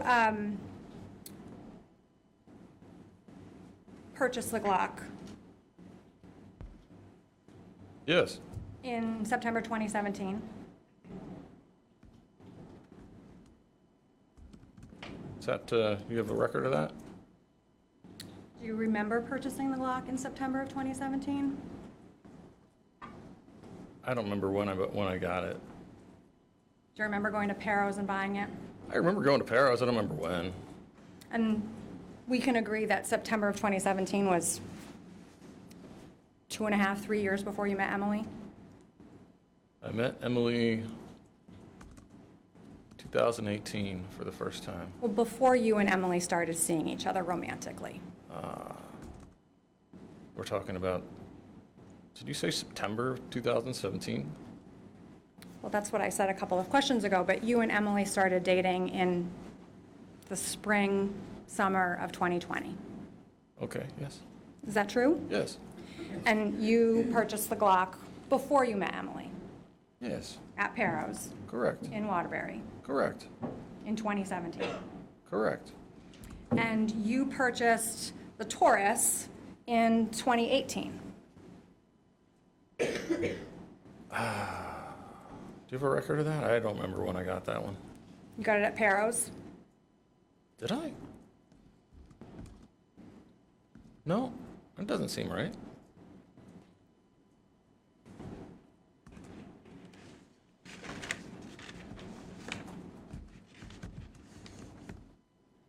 So I actually seem to recall, are we still talking about this, or are you done? Sorry? Are we still talking about the Taurus? Talking about the Taurus, yes. To my recollection, I had a Taurus pistol that had a factory defect, and I sent it in to be checked out, and they replaced it with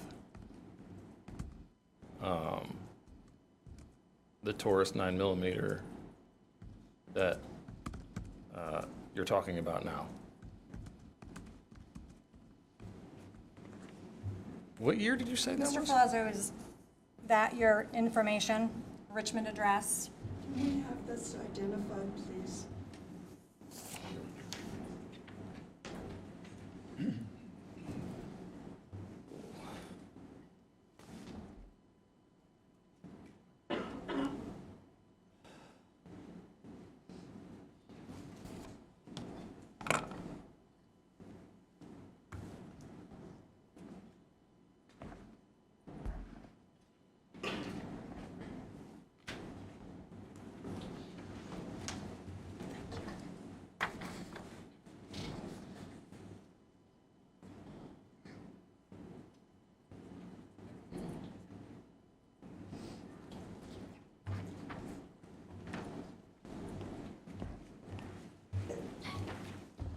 Mr. Ferlazzo, that is your contact information, right? What do we got here?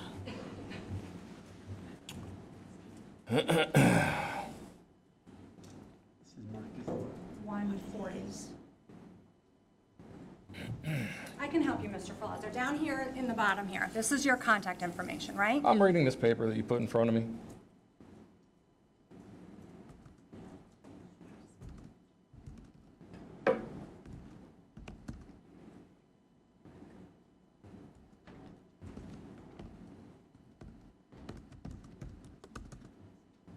It says right here that the ship-to date was August 14th, 2018. Thanks for interrupting, but it has been marked. Can we identify it by an exhibit number and what it is?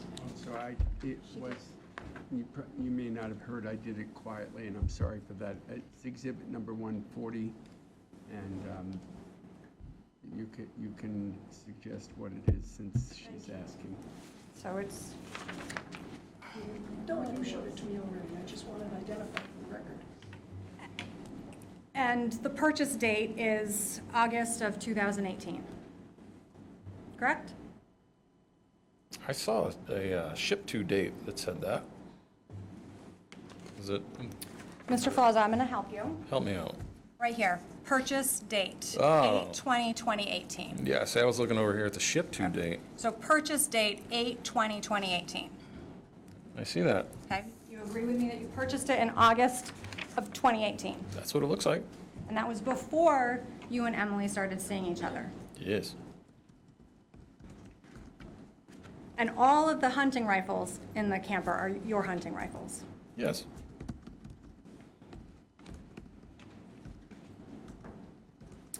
The gun, the Taurus, that you are claiming Emily had under her pillow was found in the drawer of the camper, Yes. not under the pillow. They found it in a drawer. I saw a picture of evidence that was a photograph of it in the And drawer. it got in that drawer because you put it there? That's correct. The gun that Emily pulled on you, That's correct. you tucked it away in the drawer, It was in a drawer. holstered it, Yes, it was in a drawer. holstered. Yes, it was in a holster in a drawer.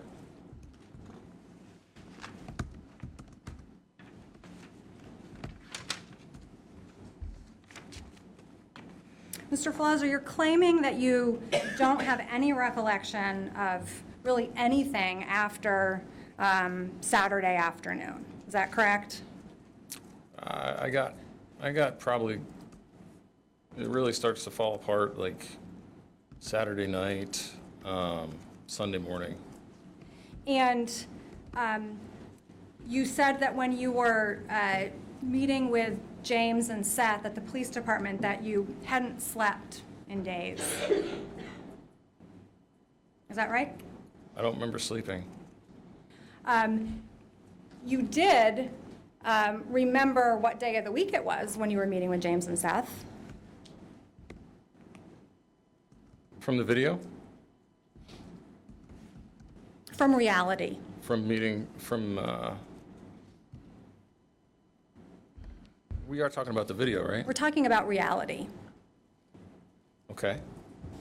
And you remembered that it was Tuesday.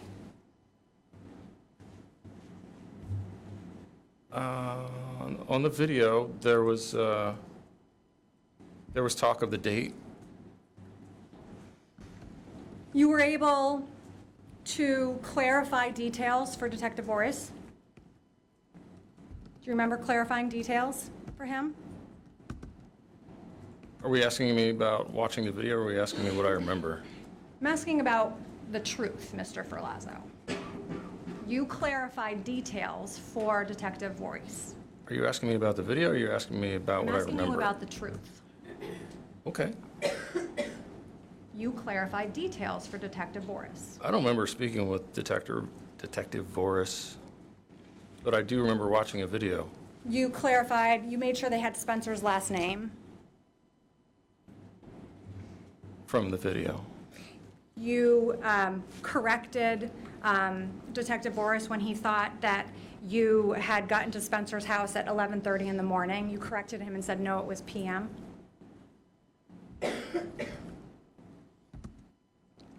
No memory. Are we talking about the video or what I remember?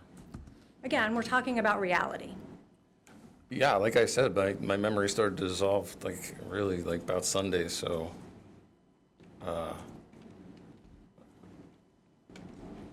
yeah.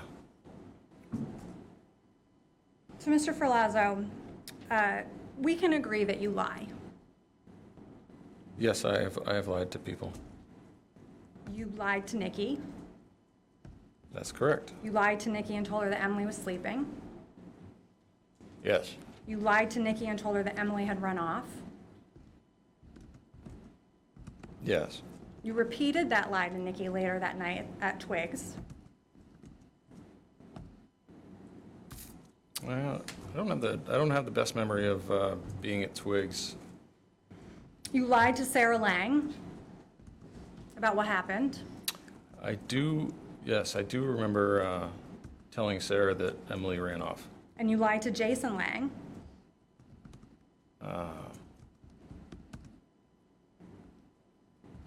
I don't remember that. You lied to David Bass. I don't remember that. You lied to Adrian Bass. Don't remember that. You lied to Trooper Cody. Don't remember that. You're lying today. About? Everything. I'm sitting here giving you my recall of what I have to work with. No questions. You redirect. No redirect. Thank you, Mr. Plaza. You may resume your seat.